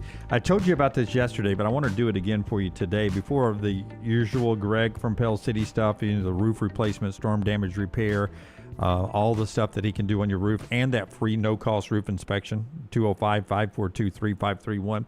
He's got this soft wash service now available that actually removes the staining on your roof. And if you've got an older roof, you know what I'm talking about. Usually on the north or northeastern side of your roof, because of the way the sun hits in the south, that's usually where the problem's going to be. Even if you're not around trees, if you're just in the middle of an open pasture with your home, it's going to have that staining, that sun damage up there. This soft wash that he has for you can repair that. And the chemicals that they use to wash can help with protection for your roof. So if it's like 6, 7, 8 years old, it can actually add a little life to your roof. In fact, Greg's had 10 or 11 customers who said the insurance companies have used satellite photos recently to threaten to not pay for any storm damage because your roof was at the end of its life or was too old. And this soft wash can actually make it look better, which helps on the satellite photo, but also he can send a letter to your insurance provider and help you get that claim after you've had the soft wash done. So just contact Greg to get more details about this and let him explain it to you. 205-542-3531. 205-542-3531. No obligation. And you can look him up on Facebook as well, Greg from Pell City and Storm Restoration Roofing. As always, this hour of the show brought to you by our friends at Champies as well. Highway 119 in Alabaster. We love them tremendously. All right, as we wait on Dan Orlovsky, tonight, big game. You get Cowboys and Lions, 7:15. And as you said earlier, LT, playoff implications, really. Yeah, Amon-Ra St. Brown, you mentioned the fact he's not going to be playing. And this is problematic for this offense because the explosion you get with the Gibbs, the explosion you get with the Jamison Williams, you've got steady Eddie with Amon-Ra St. Brown. Just one of the best receivers out there. So it does take away a little bit offensively what they're going to do. I think Gibbs is going to be the focal point here. Dan Campbell, these fourth down calls, they haven't necessarily gone his way lately. But I think he's going to roll the dice against this Dallas defense that is really, really improved. And I think it starts up front. Kenny Clark, Quinnen Williams, what they're able to do as far as big-time disruptors. They've got a ton of speed on that defense. Dak on the other side is playing at a high level. This is just a fantastic early December game. If the season ended today in the NFC, and it does not, remarkably, the Bears would actually have home field over the Rams. That's just a remarkable job Ben Johnson has done in year one, really. Yeah, check the schedules. Oh, I know. Yeah. I get it. The Rams are going to end up with home field. I don't know if they will because I think there's a good chance Seattle will, but I don't think the Bears will. When you look at their 5 remaining games, and I don't know if you've got it right there. I don't. I'll pull it, but as good as the Bears and Ben Johnson is probably your coach of the year, I just don't think they can continue this. Now, I've doubted them. I had Philadelphia -7 on Friday, and look how that worked out. They've got to go to Green Bay. They've got the Browns. There's your breather. They've got Green Bay again at San Fran and Detroit. I mean, that's a tough finish, yeah. But Dunaway, Detroit and Dallas are the first two teams out on the outside looking in the NFC playoff picture. So that highlights just how important this game is for both these teams. I mean, and by the way, either one of those teams could win the AFC. Oh, probably so. Seriously. No, the way Dallas's offense plays, they would tear it up in the AFC. There's no doubt. No, I easily see what you're saying. You're saying that the AFC is so less than the NFC this year that they could go over there and, I mean, right now, I said yesterday, I thought the Bills win the AFC still. Yeah, I kind of agreed with you. If they get there, that would be the scariest team just because Josh Allen for 60 minutes. I don't want to say they're the ACC, but it's more, I feel really good. The NFC's SEC and the AFC, I don't even want to call them the Big Ten. I guess Big 12. Big 12 is more because I don't know. Big 12's got 2 really good teams. I don't know. Anyway. For those that are not familiar with the standings, the NFC West has 3 9-win teams, right? And that final 9-win team, San Francisco, who is behind Seattle and L.A., is your 7th seed right now at 9-4. That's right. Think about that for a minute. That's crazy. Yeah. Yeah, and even in the NFC South, you have 2 7-win teams. Then you've got a 9-win, an 8-win, and a 7-win team in the NFC North, and the Lions are that 7-win team. The Bears are the 9, and the Packers are the 8-win. And then the NFC East, the 8-win Eagles lead the way, and there's the 6-5-1, that tie for the Cowboys that throw it off a little bit. Those are your playoff contenders. Yeah, like I think there's 10, maybe not 10. There's 8 or 9 really good teams. I don't know if I'm prepared. Like when Tampa gets whole, Mike Evans is practicing again. Bucky Irvin was back last week. I think Tampa's in that conversation. Carolina, if they've got, if they force turnovers like they did against the Rams, they can be a player here, and Bryce plays at the level he did. But, I mean, Philadelphia, Dallas, really good. Chicago is good. Green Bay and Detroit, really good. Tampa, L.A., Seattle, San Francisco. There's only 7 spots. Tampa's trying to thread a needle, and it's really the only way they can do it. They have rested players longer than they could have come back sooner. Right. But they're trying because of the division they're in, and at the end of the year coming up, if you're not familiar with Tampa's schedule, I don't expect you to be, they play Carolina twice in the last 3 weeks. And that's going to decide it. And Carolina's playing their best ball right now. Yeah, but that's – so not only do you want to be healthy for the playoffs, they're trying to be healthy for those games coming up. So that's the opportunity to – they're focused on weeks, games 15, 16, and 17, because 15 and 17 is against Carolina, who's in second place. And they're trying to get healthy. Yeah, I'm sorry, real quick. I hate to do this on the fly. We may need to do trash now. Whatever ESPN's doing to Dan has him in the blender. So yeah, that's fine. He may end the show quickly say, with us. I don't think you've got to be 100% to win the next 2 games against the Saints and the Falcons at home, but I think you want all hands on deck when you got to go to Carolina in 3 weeks. Just Bucky Irving being back made all the difference in the world. Michelson Laser Vision brings us trash today. Tell us about Michelson. 205-969-8100. That is the number that I called way back in 2003. Make the call. The gift of sight this holiday season for somebody that battles wearing the contacts of the glasses. You're wasting money each and every year. Make the phone call. Ask for Amy. Tell her the next round sent you. Dr. Mark Michelson, Dr. Jen Michelson, they are the best in the business. Tell them the next round sent you. For more information, michelsonlaservision.com. But there was a change at 6-7 with Oregon and Ole Miss swapping spots. How much of an impact potentially could it be on Ole Miss if it's determined they don't have their head coach in the field? 6-7. But seriously, Rich, we didn't have any discussion. LT's Trash is presented by Bud Light. Easy to drink, easy to enjoy. Is our first subject on trash today? Did they partake a little too much Bud Light? Potentially. Staff at a Virginia liquor store got a shock on Saturday when they came into work to find the store had been broken into by a very intoxicated raccoon. Is that AI or is that a legit raccoon? That is the actual picture from the animal control department. Yeah, he just passed out in the bathroom. A lot of us have been there. He went in there to vomit and just passed out. Animal control officer Samantha Martin transported the, quote, suspect for questioning at the Animal Protection and Shelter, but not before it had a chance to sober up. After a few hours of sleep and 0 signs of injury, the animal was safely released back into the wild. The Ashland ABC store had been closed for the Thanksgiving when it suffered its, quote, Black Friday break-in. When staff arrived on Saturday, you see right there, smashed bottles, liquor pooling on the floor, including its apparent tipple of choice, which was scotch. Damn highbrow. That's a raccoon. high end, yeah, for a raccoon. I mean, most of them eat diapers and apple cores and drinking scotch on the side. Very, very interesting.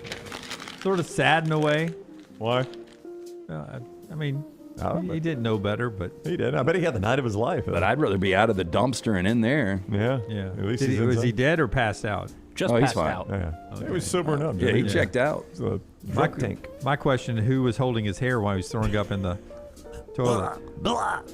I read somewhere that the domesticated raccoon is the next animal coming down the pipe. I want nothing to do with them. Okay. Yeah. Researchers are saying that they're evolving at a faster rate because they're so close to humans. So they're just getting used to us and following us around because we have trash. Yeah. We would rather have a domesticated fox. And look, Yes. how many of us have not spent a night with our face on that cold tile in the That's bathroom right. before? I've done it. Hey, I'm sorry to do this again. Check and see if Dan's there. This is where we may have to pause trash and come back. Yeah, he's there. No, there he is. Dan Yes, Orlovsky. all right, we're gonna pause trash. We're gonna come back. Busy time of year. Oh, Dan, man, they've got him in the blender at ESPN. It's just one thing after another. When you're a star like Dan Orlovsky, who wouldn't want that? Yeah. Hey, can I start Dan Orlovsky by asking? Hey, Dan Orlovsky, can I ask you a question? What do you think of the college football playoff committee and how they do things and where they are right now? That's you played in a league where you won your way into the playoffs and there was a set thing. How did you make this last week with Alabama jumping Notre Dame, where Miami is, how this all could work its way out? Yeah. One, sorry for tardiness. Here's my issue with the college football playoff. I think the starting point is, and the committee, I would like a set committee annually. I think the constant revolving door of changing seats, there's a different precedent set every year. There's a different variable or subjective or objective or thought or best or justification. So it's this constant thing every year that it feels is changing. With Alabama, I say this, I'm from Shelton, Connecticut, and I played football at UConn. I could not care less about the SEC. I have great appreciation for it. It's hard for me to sit here and go, well, if Alabama, who plays in the second best conference, but I think everyone would tell you top to bottom is the best conference in football. If Alabama is in conference championship game, we're going to say they're not one of the best 12 teams, so we're going to keep them out. That sounds outlandish to me, to sit there and go like, okay, team placed in the toughest conference has about as many impressive and good wins as anybody in the nation this year. But because they were so good, we're going to penalize them for getting to a game that everybody else but one other team couldn't get to. Sure. And then when it comes to like the Notre Dame Miami conversation, so as the committee's principles and their markers of how they evaluate teams, number one is strength of schedule. Number two is head-to-head. Your words, not mine. And we compare these two resumes that seem relatively similar by your metrics, and then null and void or devalue the head-to-head, which you have in your principles. Do I think Notre Dame's a better team? Sure. But I can't avoid the head-to-head. And so it feels like if the committee often wants to put their 12 teams in, and they'll figure out a way to spin it or justify who they think they are. Dan, in my opinion, there are 9 teams in the NFC that are really good, especially when whole, and I'm including Tampa as one of those 9 teams. Only 7 spots in this postseason. This game tonight, an early December game with Dallas and Detroit, is massive. Do you agree the loser is probably out? But do you also agree, something I brought up, and I don't know where you are on this, I think a healthy Detroit or Dallas could win the AFC this year, and one of those teams could be out of the playoffs. Yeah, I agree with both of those things. Tonight is a playoff game. There's no question about it. Very much so for Dallas. Dallas loses, and it's just they would lose every tiebreaker. Mathematically, the hole has been too big.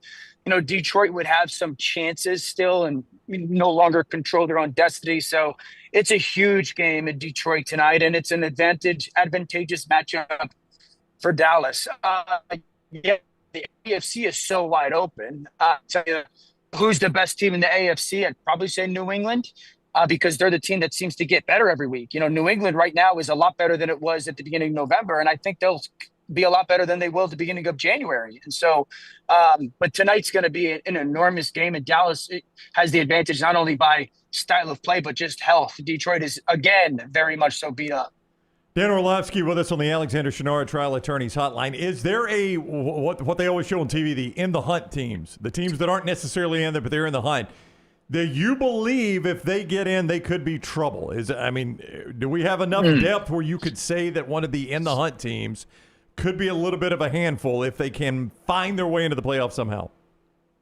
Yeah, I would say I'm going to choose teams that aren't in right now. I don't believe Miami is in right now. Miami's sitting at 5-7. Miami's completely changed their style of football. Everybody, rightfully so, has always said they're not built to play meaningful December bad weather games. It's one of the 5 best run games in football right now. I think they win this weekend versus the Jets. I think they go to Monday Night Football next week against Pittsburgh and win again. Devon Achane has become one of the most explosive players in football, and then they're sitting at 7-7 and just having a chance. And because just their willingness and I think they got a center, Aaron Bruin, who's playing as good as anybody in football at that position. So like they have completely changed their style of football. In the NFC, Dallas right now isn't in. I would tell you because their explosive ability on offense, I would say them. But I lean a little bit more towards intrigue of Miami. Did you see what I did there? Dan tweeted that earlier. So don't sleep on the Dolphins. So I threw the cheese out there to see if Dan would say the Dolphins, and he says, don't sleep on the Dolphins. Everyone thinks that I'm crazy. Tua's not playing great. Nope. I totally admit that. But defense has been improved. Mika's made some plays. I think their linebackers are playing outstanding football. Schedule definitely is a part of that. But I just watched the run game, and I'm going, Mike McDaniel is absolutely diabolical in the run right now, and I've been impressed. I think they got a shot.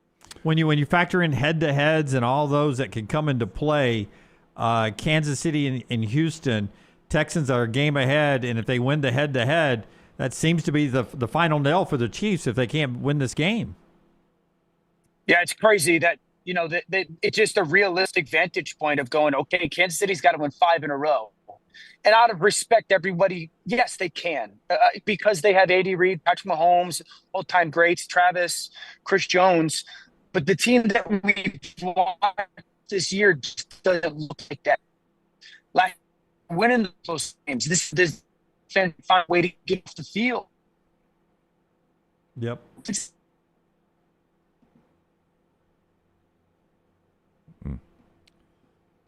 the last thing we ever hear of Dan. His last answer was the Dolphins can make the playoffs. I just want to point Or they can defend the run. Can Kansas City score 20? And that's going to be a challenge. And I would say this, Houston's offense is playing better football. The offensive line's so improved, and CJ looked so good last week. And so, for a Kansas City defense, it just has not been great this year in pivotal moments. It's hard for me to sit here and no question, zero doubt they'll go on that 5-game run, but it's a playoff game for them. Hey, I want to squeeze in. If you see Stephen A. in the halls, make sure you tell him thanks for taking Seattle number 1 in his power rankings, because whoever he puts number 1 always loses. Speaking of that, had the Rams number 1 last week. I got to say this. I think you're a big fan of Sean McVay, Kyle Shanahan, Kevin O'Connell, guys that really can call a game. Dave Canales, I don't know where you are on this guy, but watching him and how he manufactured just precision with so much less talent in that third quarter against the Rams, where the Rams ran 3 plays. I just thought Canales' play call, and I've been a big fan when he was at Tampa to where he is right now, and he's doing it with not a lot, and they're sitting at 7-6. Where are you on Canales? Yeah, I've been a fan of Canales since he was in Seattle, and kind of the part of revitalizing Geno Smith's start in Seattle and career. I think the understanding of who they are, that he's always got a great feel for, for a guy that came from Tampa, and they threw it around pretty good, rightfully so, because they had the dynamic perimeter players. Going and watching them last week, and his commitment to just hand the ball off. I think they ran the ball 40 times. First down, 4 yards. Second down, 4 yards. Third down, let's get a yard. Let's get it to fourth down and run for another 3. So very impressed. And if they could find some consistency, they'll sniff getting into the playoffs of the NFC. And so Bryce has played at moments really good football, and at moments not so much. Ted McMillan's been great, but I have an appreciation for the understanding of who you are as a football team. Why has Jacksonville won 4 or 5? What are they doing better now? Jacoby Myers has been an outstanding addition. I'm not telling you he's become their number 1 pass catcher, but he ain't their number 2. Okay, so just his addition, and I think Trevor's confidence in him has been great.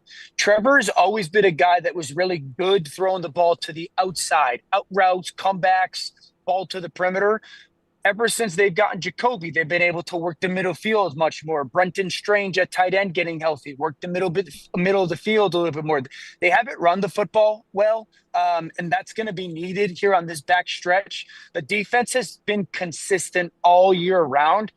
But it's just they've gotten Trevor to just stop caring so much about the result, stop trying to be so freaking perfect all the time, and just go play ball and allow talent to shine a little bit more.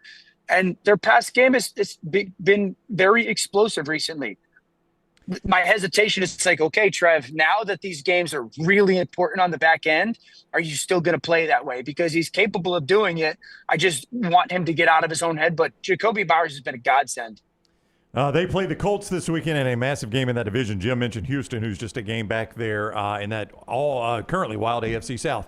All right, he's Dan Orlovsky. See him all weekend talking NFL and college football on ESPN. Thank you, Dan. Safe travels. We'll see you next week.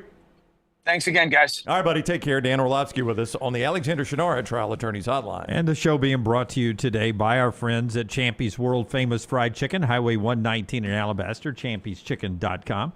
You go by and see Sterling and the crew down there, and he'll take care of you for lunch and dinner. It's a destination lunch location. champyschicken.com, perfect for your tailgating. Before we finish up trash, just a point on the Houston Texans and the great D'Amico Ryans, former Alabama star, Jess Lanier star in Bessemer, who's coaching that team. They were 0-3. Those losses, though, were to the Rams, healthy Tampa Bay, and a game they should have won, and Jacksonville, who's pretty good.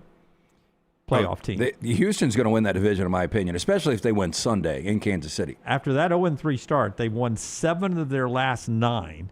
Their 2 losses, 1 possession game on the road at Seattle, 1 possession game home to Denver. Both those teams pretty good. They've won 7 of 9. They've just beaten Buffalo and Indianapolis in back-to-back games and are about to play Kansas City again, where they could go 3-0 in a stretch that included Buffalo, Indianapolis, and Kansas City, where you probably didn't expect that to happen at one point of the year. They're playing really good football, and that defense has been there since the beginning. Yeah, that's the thing. I mean, even with Davis Mills as your starting quarterback, I think they went 2-1 or 3-1 with the backup quarterback that's not very good. So it's all about the defense. If you haven't watched their defense, week 1 against the Rams, it was Nate Landman that actually did a punch-out where they were driving to win the game. I mean, that defense, Rams could do nothing. Nobody does anything against that defense. Yeah, it's legit. And it's all of a sudden an entertaining division. It looked like it was going to be such a sleepy division when Indianapolis got off to the start they got off to. Now, all of a sudden, man, that division is up for grabs in a massive game with Colts-Jags this Sunday. Yeah, and then Sunday night you get to the Chiefs and Texans in Kansas City. So let's get back to trash. And Trash Today continues on, brought to you by our friends at Bud Light. Easy to drink, easy to enjoy. So moviegoers in China taking their dogs, not Lane Kiffin, to Zootopia 2, with cinemas hosting special pet-friendly screenings that have quickly gone viral across social media. I still can't get over the Juice Kiffin. That is really crazy. Look at all those dogs in that movie, though. How loud do you think that theater Brown, is? you would hate it, wouldn't you? That's a miserable-looking setup right there. Brown wouldn't even steal a ticket to that movie. Let's combine both stories. Good job, Tyler. Now, while these screenings aren't widespread, they've helped fuel the sequel's hype and added a unique twist to its release. Most viral videos show fans holding their pets up during the film with phone flashlights raised like a concert crowd, while other show dogs sit calmly in theater seats beside their owners glued to the screen. You can't act like you would want to be in that theater. Well, look, without the kids, I probably wouldn't, but like my dogs couldn't. They would be running around eating everybody's popcorn. Yeah, your dogs would eat one of these dogs. Yeah, probably so. So I don't know if you guys are familiar with the Malaysian airline Flight 370 that just completely disappeared. Yeah, a lot of theories on that. A lot of urban legends, a lot of theories. I tried to watch the documentary on Netflix. It was really, really boring. The first time I read about it, ironically, I was on a plane, which is probably not the smartest thing. It was just an article in this magazine. It was years and years ago. But Malaysia's Transport Ministry said yesterday that a private firm will resume a deep-sea hunt for Malaysia Airlines Flight 370 later this month, more than a decade after the jet vanished without a trace. Now, the search will be carried out by Texas-based marine robotics firm Ocean Infinity with a signed new no-fine, no-fee contract with Malaysia's government in March. Now, earlier this year, the firm restarted the search operation at a new 5,800 square mile site in the Indian Ocean after Malaysia's government gave it a green light. Ocean Infinity will be paid $70 million, but only if the wreckage is discovered. Boy, I'd find the wreckage. Now, the plane disappeared from radar shortly after takeoff, March 8, 2014, carrying 239 people, mostly Chinese nationals. Satellite data showed the plane turned from its flight path, headed south to the far southern Indian Ocean, where it is believed to have crashed. My theory is the pilot wanted to kill everybody. Yeah, but I just don't. If a plane crashes in the ocean, there is going to be debris everywhere floating. There was. They found some. Yeah, they found it was all over the pieces, place. But they never found the black box, so they don't know what exactly happened. Mm-hmm. Okay. So they have found. I did not know they had found. Debris did wash ashore, East African coast, Indian Ocean islands. Apart from those small fragments, no bodies or major wreckage have ever been found. So the aliens snatched them. We don't believe that anymore. Some still do. Well, how do we get wreckage floating ashore? Well, I mean, I don't know. The thing is, the aliens, aren't perfect. This is a massive plane with our technology. It shouldn't go off radar. I don't disagree. You should be able to locate this. So it is kind of weird, but I still believe the guy got to an altitude where everybody just went to sleep and then. Yep. Yeah. So they investigated the pilot and couldn't find anything. No backstory or anything. Huh? No suspicious backstory. Nothing that would lead you to believe he would do anything. They found a flight simulator at his house, but that's normal for pilots. Yeah, I mean, dedicated to his craft. Yeah. Yeah. But the funny thing is, these two later turns. This is also a turn, but those could have been inputted by autopilot. But this turn right here is too sharp to go through autopilot. I would not be a manual turn of the wheel. Well, I hope at that point I'm passed out because that is a sharp-ass turn. Yeah, it is. So I think we've all got comfort viewing that we go to. Mad Men is one of those shows that I'll randomly just pull up. Last week I watched the where they got the Jaguar account. Lane Price decided to forward the check from Don Draper, kind of his downfall. Turns out to be a mistake for him, yeah. But digitally remastered episodes of the beloved period piece Mad Men debuted on HBO Max this week with a host of production eras that made their way to the streaming platform. Now, HBO Max last month gleefully announced be streaming the Emmy-winning AMC show in 4K.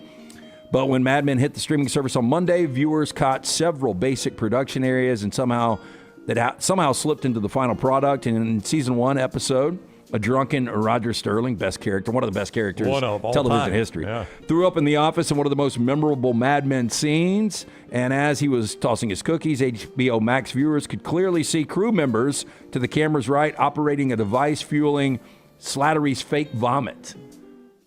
Oh, yeah, you can see that now. Yeah, so it comes through that hose, goes up his leg, and it's like attached to the side of his face or something? Is that the way that's working? Yeah. Then in season 2, an episode, Peggy, played by Elizabeth Moss, can be seen walking on a 1960s New York City street, strolling past a Mexican restaurant with its Los Angeles 213 phone number listed and cell phone SIM cards plastered on neighboring building. So what we've expanded the format now so we can see all the stuff that wasn't in the old format is what we're getting at here. Well, this is on somebody in HBO and their production. I mean, you got to catch these areas. Oh, sure. Well, I did not like Peggy. That was my least favorite character. Game of Thrones, while it was airing, they forgot to get rid of a water bottle? Starbucks cup. Yeah, and Starbucks there was cup. also a Dasani And bottle. wasn't there a plane flying over they didn't airbrush out or say airbrush? You know, to me, I mean, you lose your job over that. I mean, you do. Did I say airbrush out? How old is that? They still do kind of similar stuff Oh, for okay. power lines and Well, I feel better planes then. and whatnot. Yeah, if you have not seen Mad Men, have you ever seen it? I I have know not the seen three of Mad us Men. have. Oh, it is absolutely fantastic. Now, we kind of lived some of those Mad Men situations, not to the degree they did in the 60s, but very, very, very good show. That's all I got. And that is trash today. So it's only because of the format that we're able to see that now. Yeah, taking it to 4K, and the editing is piss poor, obviously. I think that'll bother me if I watch it now. Well, yeah, if you saw that right there. Yeah, because you really, they do such a good with that period. You get lost in the 60s and you believe you're really there. And then you see, a dude back there with his hat on and his tattoo bleeding down his sleeve. Yeah, I mean, it doesn't bother me if, accidentally, I don't notice it. In fact, if it's a period piece and, all of a sudden there's a 2022 Accord riding past on a New York street. No, that bothers me. That bothers me so bad. I don't even notice it, So lazy. I don't even notice it because I'm focused on the center part of the screen. That's right. Yeah. But that's why Stranger Things is so good in one element. Like, I get confused by the storylines, but how well they do the 80s, they capture it perfectly. They get all the right candy wrappers and drinks and snacks. You feel like you've been taken back in time, and that's what you're supposed to feel. Are they those kids now? Are they in the 90s yet? No, they're still in the 80s. They're still hovering. 1986, I think, is the current season. Have you finished the new season? I watched like 30 minutes, and I don't know. Yeah, I watched the first 4 episodes. The next batch drops Christmas Day, and then more on New Year's Eve. Told these guys Jack Taylor's staying at the Stranger Things house outside of Atlanta right now. It was one of his birthday gifts. So he's in Joyce's house where Will got snatched in season 1. That's where he is spending the week. Yeah. Wow. All right, that's the show today. We're back with you tomorrow at 9 a.m. Central Time. And then is tomorrow Friday? Yeah. Tomorrow is Friday, Jim. And then we're off to Atlanta. Don't forget, we are over there 10:30 to 12:30 Eastern, 9:30 to 11:30 Central on the Legends stage doing interviews. On Saturday. And in the fanfare. And your ticket gets you into the fanfare to enjoy College Game Day. And then our interviews, a little overlap with some of those interviews in the end of College Game Day, but that's always fun for us. So that's happening. And don't forget, we got a ticket giveaway going on right now thanks to our friends at Baumhauer's. Bob Baumhauer's tickets to the game to go see Georgia and Alabama. 2 free tickets up for grab. To enter the giveaway, you just have to tag us in your social media post of your Spotify or your YouTube rap or recap. Your Spotify rap, your YouTube recap. If you don't know what that is, that's where it shows your most listened to podcasts and viewing habits. You tag us in that, and we're picking a winner. 2 free tickets to the SEC Championship game for one lucky winner, thanks to our friends at Baumhauer's. That's our show today. We'll see you tomorrow. Until next time, God bless you and God bless America.